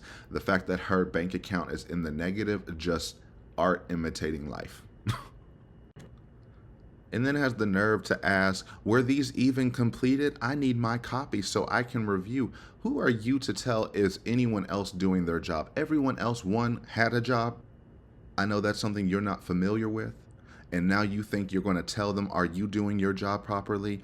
It can't be proper because I don't have a copy. And it's the same thing with her lawyers. Her lawyers doing all this work behind the scenes to try to make sure she doesn't go to jail for the rest of her life. The court has had the opportunity to life review the evidence and testimony that was presented at trial to life. The victim impact statements to life presented here today to life. The statements of character witnesses life, both orally to life and in writing to life. Dr. Harper's report to life and testimony life. The defendant's testimony to life. Pre-sentencing investigation to life. The arguments of the state to life and the arguments of the defense to life. Court pronounces sentence as follows: to life. Ms. Boone, life. Court sentences you to life in the Department of Corrections, with credit time served that Madam Clerk will provide to you momentarily. And she says, well, if you aren't in front of me right now, you are not representing me. The same cyclical arguments repeat in patterns that ripple throughout every situation and occasion in her life. That is such an exhausting existence. And just to get that last little condescension in of, I completed a change of address form in the moment so that it would be going to the correct place. When we all know jail mail is snail mail, you're not going to get the mail when you want it, and it's not going to look the way you want it to if things are not supposed to be there, e.g. your son sending you pictures or cards that aren't allowed because of X, Y, or Z. So stop assuming that everyone is just effing you over and try to go through the proper channels if you're not getting the copies that, one, you can't store in your little bunk, but that you want/need. And she's so relentless about it, she thinks she can bully the American legal system into forming to her will. And in many ways, in this case, she did get her way and did make a fool out of the system in general, but the system is also designed to be flexible. And that was like a thing that came up with the Darrell Brooks trial, of everyone freaking out about how it's being handled and that people should have dropped the hammer down on him quicker and cut this nonsense off. But actually it was Natalie Lawyer Chick who I heard made this great point of just, at the end of the day, this judge knows that the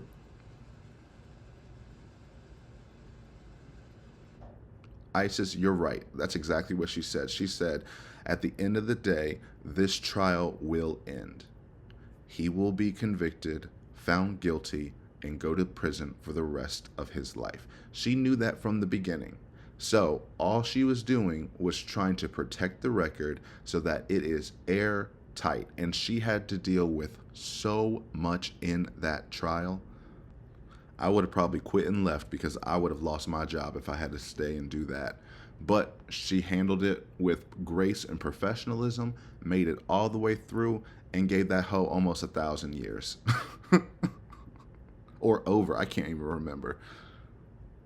So both Judge Dean and Judge Cranick were doing the exact same thing. That's why Cranick was so patient with her of the end result is so obvious that this trial will end eventually. That's why he pushed it. He said, we're not extending this any longer. We all know how this will end, so we need to just get there.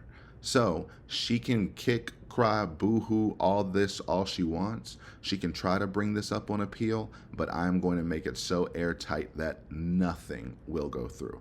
Honestly, I haven't heard anything about the appeal. I don't know if she actually submitted one already. I mean, she would have had to by now, but appeals take a long time, so we'll find out when we find out.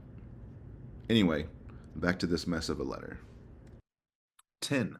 Copy of dissolution of marriage, divorce paperwork. In case you're too stupid, judge, you hear that, divorce court judge? This means divorce paperwork, just in case you have no idea what that means. I keep trying to receive a copy from former husband for my personal reference and information to utilize during our ongoing and current case together, but I have not yet received. I would like a copy for future review if needed. If the court is able to provide, I would be grateful and can possibly receive much sooner. And her final request is probably her most reasonable request. She just wants a copy of her divorce paperwork. Cool. But she's saying, I keep trying to receive a copy from former husband. It is not his job to make a copy of that form and make sure that it gets in your hands. The amount of things she thinks people have to do for her is wild. If you want that, you can write the clerk's office and request a copy. The judge is not going to do that either, and she even wrote here, so if the court can provide that, I would like a copy. I would be grateful and can possibly receive much sooner, meaning she wants the judge to order this to be hand-delivered to her faster than any other inmate's mail, just because she is who she is. No. She is so helpless, intentionally helpless, that she weaponizes it. She knows she could figure out how to get a copy if she wants it, but she wants Brian to give her a copy. She wants the court to give her a copy because she feels entitled to it, that they must do these things. And that's not how that works. And have yet to receive, but by this, it sounds like you're just asking the husband to do it for you. Not his job, not his timeline, and also not his job to work on your timeline. Because what's the point of it? She wants it just so she could say, I need to review it so I can review this. But then when you get into these meetings, she's like, oh, I didn't have enough time to look at that file. Or I didn't understand this. I didn't understand that. So then there was no point to begin with. If you actually utilize the files that you asked for properly, then maybe we can understand that's just your process. But it's just a power move every time. You want to know what you can get people to do. And when no one does what you want them to do, you are shocked, because this is what you've been able to force your entire life. And all of my comments have become cyclical and repetitive because that's how she is. That's who she is. So what else can you say besides the exact same things to the exact same points that she said 1,000,001 times? Please know, Your Honor, I am always coming to former husband with solutions for everything to make all that I can easier, less painful, and more productive. I ask days, sometimes weeks in advance for a reason to simplify our lives now and future. I do not ask for anything difficult or unreasonable regarding my son or books or toothpaste. I just keep taking the abuse, then have to say thank you and hope something might really finally happen. It does not. I'm trying to avoid predictable one-sided arguments, even more snide, backhanded, unnecessary comments, and supposed, quote, this is how it's going to be statements. The latter, I'm hoping, comes from you, Judge Dean, in one way or another. We all need to be on the same page and level with the same understanding, rules, and agreement. Please help clarify and justify my concerns to keep the peace so everyone can plan accordingly and abide correctly and work together. I await your response and hopeful hearing date information. Always trying and beyond grateful. Sarah Boone, Sarah Boone. So in this last section, she decided I'm just going to summarize everything and make it as vague and pointed as possible. I am always coming to former husband with solutions for everything. What does that even mean? That is the most nebulous catch-all umbrella statement I've ever heard. Solutions for everything. Like what? To make all that I can easier, less painful, and more productive. I ask, underline, I don't know why I ask, but days, sometimes weeks in advance for a reason to simplify our lives now and future. What does that mean? You're asking days and weeks in advance of what? An event, a due date, or something. What does that mean? For a reason to simplify our lives? What does that mean? You're asking days and weeks in advance for a reason to simplify our lives. Okay, cool. But circling back to the now and future, you have a highly warped misconception about how this is going to go down in the future. Once that boy turns 18 and he's allowed to decide whether he wants you in his life or not, Brian has to have nothing to do with you. He will finally be set free.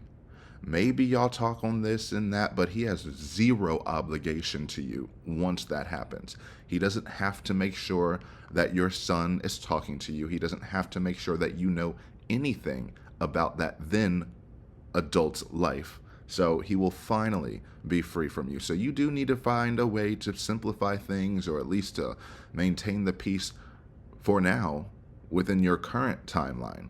But in the future, it is a very short-term future, and by every feeling that I'm getting, she's thinking it will be a long-term thing, but in her mind, in jail and out of jail. And 2 years later, she is finally learning that lesson. I do not ask for anything difficult or unreasonable regarding my son, books, or toothpaste.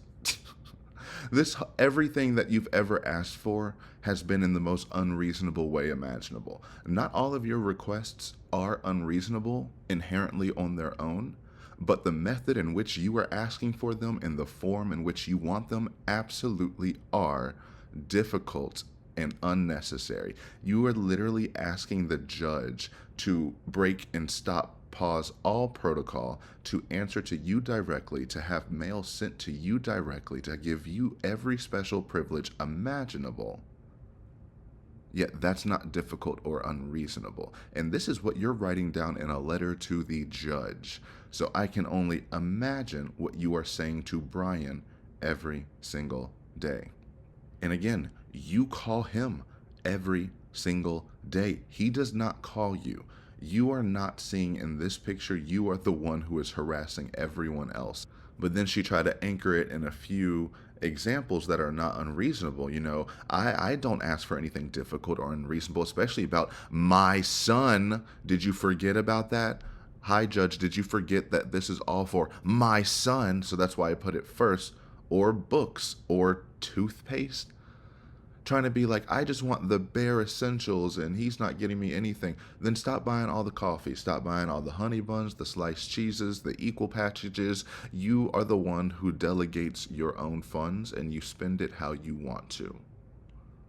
If those funds run out and you do nothing to try to earn more funds besides bug the exact same person, literally, you could probably start a business by just sending hate messages to people. I would bet money that people would bet money and pay money to have a personal cameo hate letter written from you to someone they dislike.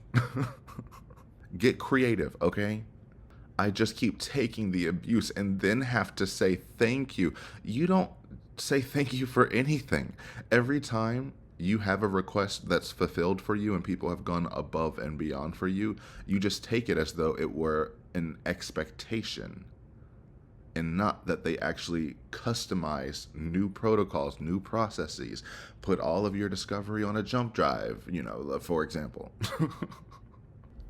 Then she goes, I keep waiting for things to change. It does not. We all keep waiting for you to change.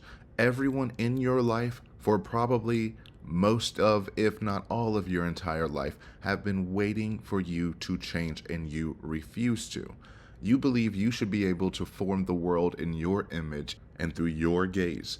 That's not how reality works, but you act like it is an offense to mankind and humanity if it doesn't. I'm trying to avoid predictable, one-sided arguments, even more snide, backhanded, unnecessary comments. Then how about you leave the man alone?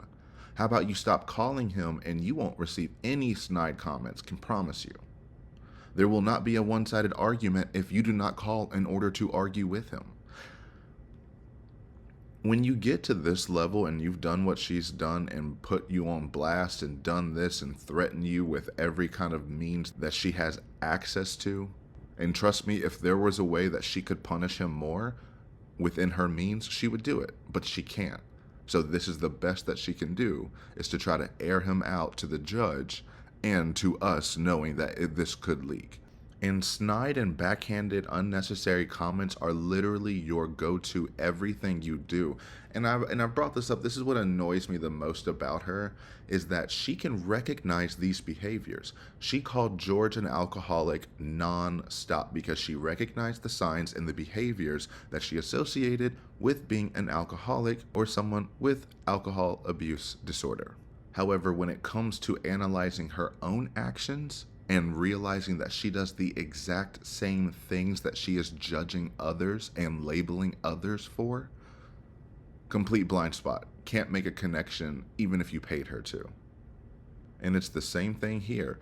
Any little comment that he might say that is not in agreement with her, oh, that's the biggest, most offensive thing ever. But she can sit here and try to insult them for 28 pages all day, every day, 54-page letters, doing all of this and all of that.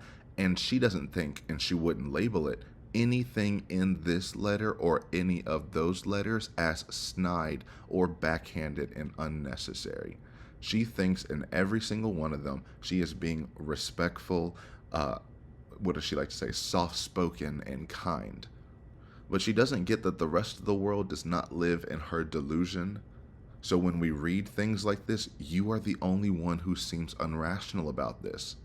You're saying this, you're saying that, while also saying this and saying that. It's like, oh my gosh, you have no shame whatsoever. But whatever. Then it goes to, as opposed to this is how it's going to be statements, which is all you deserve and will hear for the rest of your life, is someone who has authority over you telling you this is how it's going to be.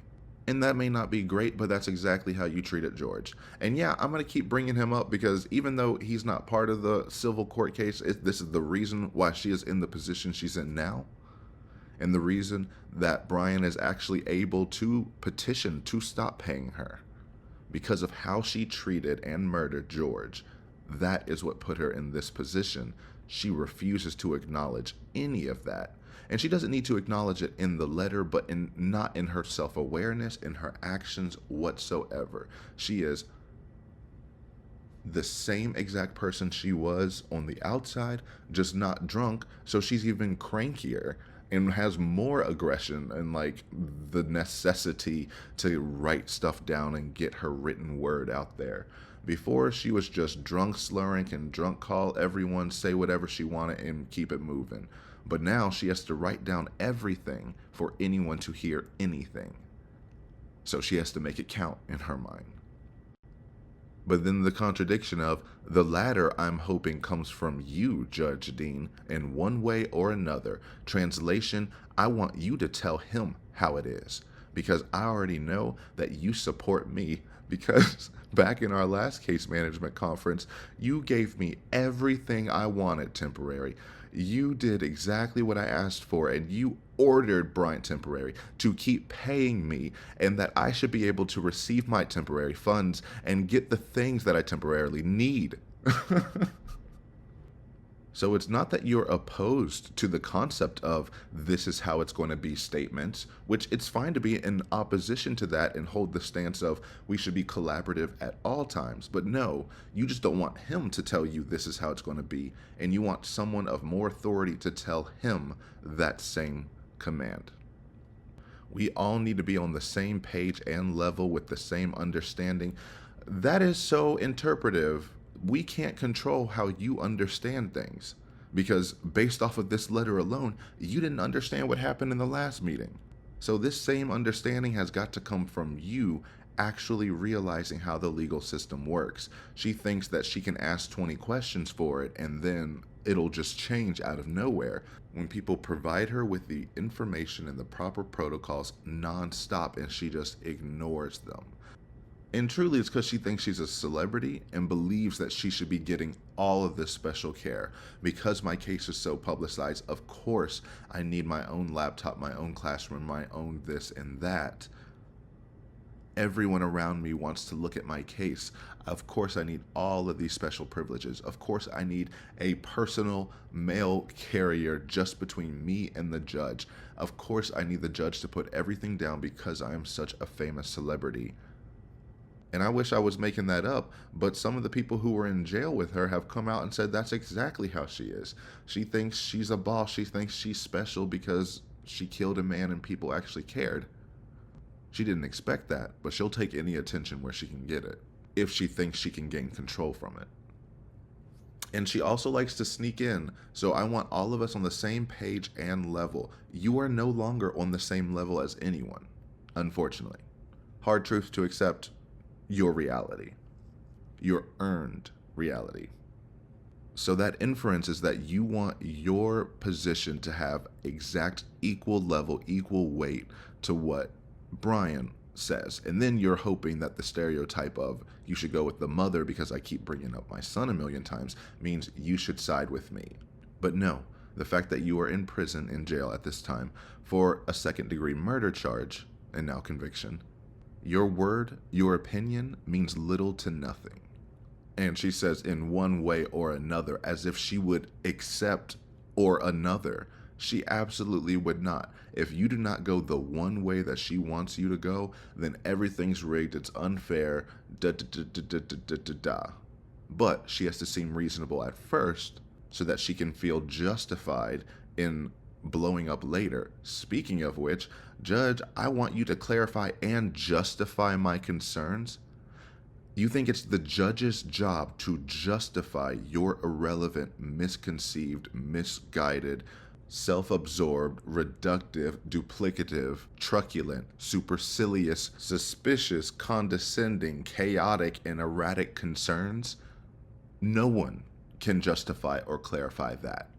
Now, the judge can clarify to you that you need to sit your ass down and pray for your life, hoping that you don't get life in prison. To life in the Department of Corrections. Otherwise, it all just looks worse for you and only makes the decision to side with Brian look better. The same thing with Judge Kranick.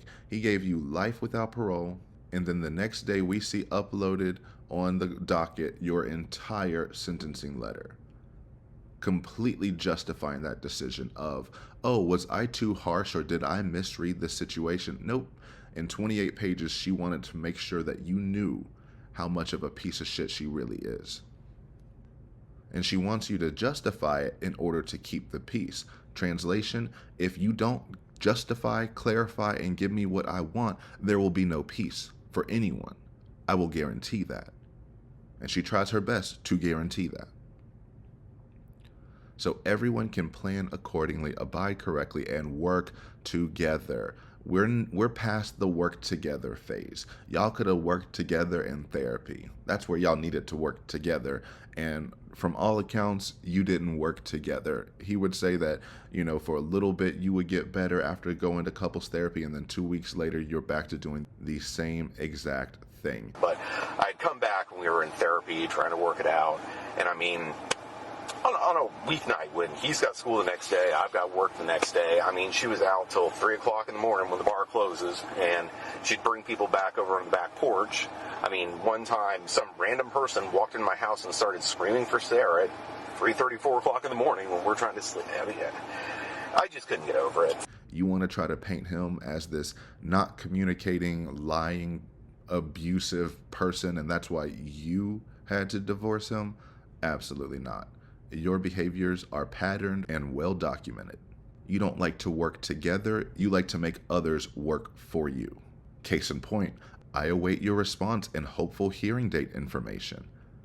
The assumption being I'm awaiting for your personal response to me, and not only that, I need you to do some homework for me. I need you to bring some hearing date information to me because I am informally through a letter begging, requesting for a case management hearing that requires a formal motion in order to even be considered, and I'm asking you to not only write me back, but to respond with dates. And she did that with Brian's lawyer with the case management hearing of she got offended that the hearing or meeting was canceled because she refused to provide any dates because she believes everyone else should do that for her. And then to wrap it up with, always trying and beyond grateful. You are never grateful for anything. You just say these flowery things, and then in the very next letter, it would be one thing if you would even try to acknowledge the good that people have tried to do for you. In these letters that you want to bitch about, if you start it with, thank you for helping this has been very helpful, I've been able to make this progress, but I still have these concerns that I need addressed. But no, if you do say thank you, it's immediately undercut by the whiplash of you trying to go in on someone. It's never truly or genuinely respectful, whether you get your way or not. And the always trying, yeah, we know, you are always trying. Why? Because I say it a million times. Maybe there should be a relentless counter because you are relentless. You call it trying your best. But isn't it funny how everything you try at is only for your benefit? You're not trying for your son's benefit. You're not trying for your friend's benefit. You're not trying for your brother's benefits. You're not trying for anyone else's benefit but yours. And that's why nobody wants to talk to you, deal with you, or likes you. Ooh. And that was another Sarah Catherine Paulsen. Need escaping. The killer is escaping. Help me. Letter to a judge who didn't ask for this, didn't respond to this, didn't want this. There was no new major revelations in this one, but it was just, again, repeated behaviors that only confirm the type of person she actually is, and it is very self-centered, self-focused, self-aggrandizing, and only for her own comfort, never for anyone else's. And she thinks she's doing them a favor when she doesn't choose to bug them, and thinks that that's being nice and keeping the peace, when that should be the bare minimum respect that you extend to someone who does not want to talk to you regularly. That way, the moments you do have to talk with each other can be meaningful, can be productive. He's more likely to want to give you what you want when you don't force him to interact with you every single day. Now, I hear there are some new filings that came out about her talking about wanting alimony, child support. She submitted something to hold him in contempt and cited case law. That's a new positive step in her direction, at least. You know, she's evolving and seeing what the legal system actually requires. And it's not you just giving an opinion, it's you trying to support it with legal foundation, with case law. I'm sure she misuses it, but, you know, what did she say? Something about the tiny victories for the big battle, whatever. I hope one day she learns to leave her son alone and let him come to her, or else she will lose him forever. She already lost custody of him forever, or she will when this is all settled out. She lost all chance to be in his life regularly, and it's only her fault because why? She was offered a 15-year plea deal for one of the most horrific murders that we've heard of in the 2020s, at least. But despite her pleas and her thinking the contrary, she is so transparent, everyone can read right through her at all times. So we all knew, Mr. J knew, the prosecution knew she would never accept the plea deal because that would require her admitting fault. And she will never do that. So she rejected it. So she was confident in herself, confident in her ability to manipulate anyone to side with her and to present George as a demon. And it took them an hour and a half to put you in your place so that you realized, or, well, it was an attempt for you to realize your actions, what you've actually done, and the position that you have put yourself and so many others in. But she rejected that opportunity, so now he can reject you. It's the most selfish thing I've ever heard of. You had a guaranteed chance with, hopeful good health and all of that good stuff. You would have been able to be in his life out of prison. But because you can only think about yourself, your own opinions, your own feelings, thoughts, wants, beliefs, and reality, you refuse to think about anyone other than yourself. I don't know how many actual loving parents would even consider passing that off if it meant that they could actually get back with their child, knowing the details of the situation that we know, where you are 100% guilty, you filmed yourself doing the crime, you talked to the police and gave so many conflicting statements, you've proven time and time again that you had a guilty conscience and that you did 100% commit this murder. Under that circumstance, denying a 15-year plea can only be the results of self-centered. Again, I don't like overusing or misusing the word narcissist or narcissism. I call her a cluster B. Honestly, she can fit into almost any cluster B diagnosis. There's not one that you can hard pinpoint. She has just every trait there. An effing mess, and has never tried to get treatment for any of it. Or at least sustained treatment. So she definitely has narcissistic traits, and letters like these are just exemplary of the type of person she is. And the most annoying part about it is that she could change at any moment. With the situation she's in, she doesn't have a lot of responsibility. She doesn't have all of these different ties and connections that complicate things, that might force people to stay in certain patterns and actions in order to maintain X, Y, or Z. She has none of that anymore. All those strings are gone. She could change and be a different person at any moment, and she refuses. She can't even fake it. She couldn't even fake it for a few months, like, oh, I'm gonna be a good person and then I'm gonna try to get what I want. Nope.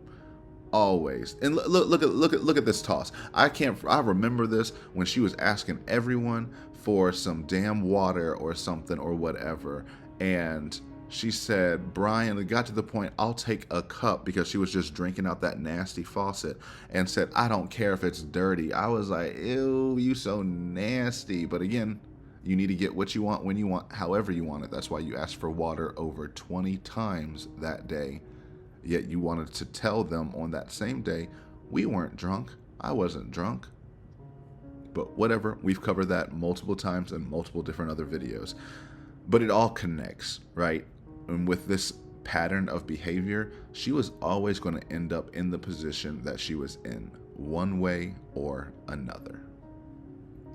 And now, hopefully, post-conviction, Brian and his son can finally see, hopefully, a light at the end of the tunnel, or at least have more hope for the future than they did before all of this. And one day, they will be able to leave her and her problems behind. But that's going to be it for this video. I mentioned in the beginning that I've been working on the Paul Ferguson trilogy interrogation breakdown. Part 3 will be coming out very soon, so stay on the lookout for that. Also, like I said in the beginning, stick around for the very end to get a sneak peek of the next case we will be covering. But if you enjoyed this video, remember to like, comment, subscribe, dislike if you're feeling it. Until next time.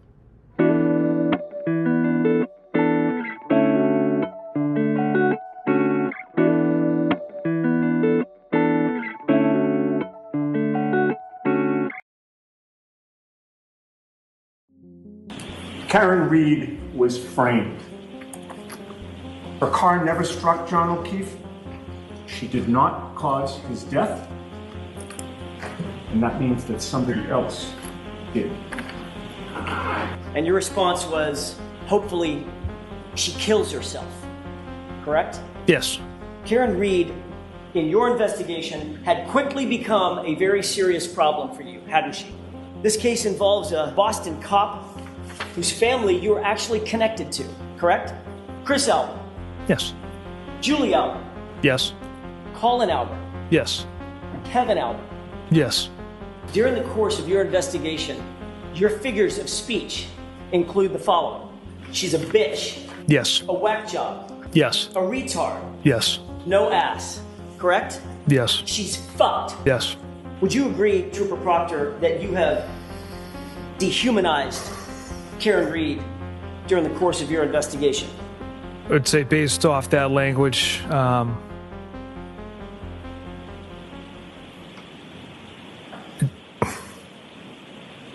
yes. Because you were out to, quote, make this cut and dry.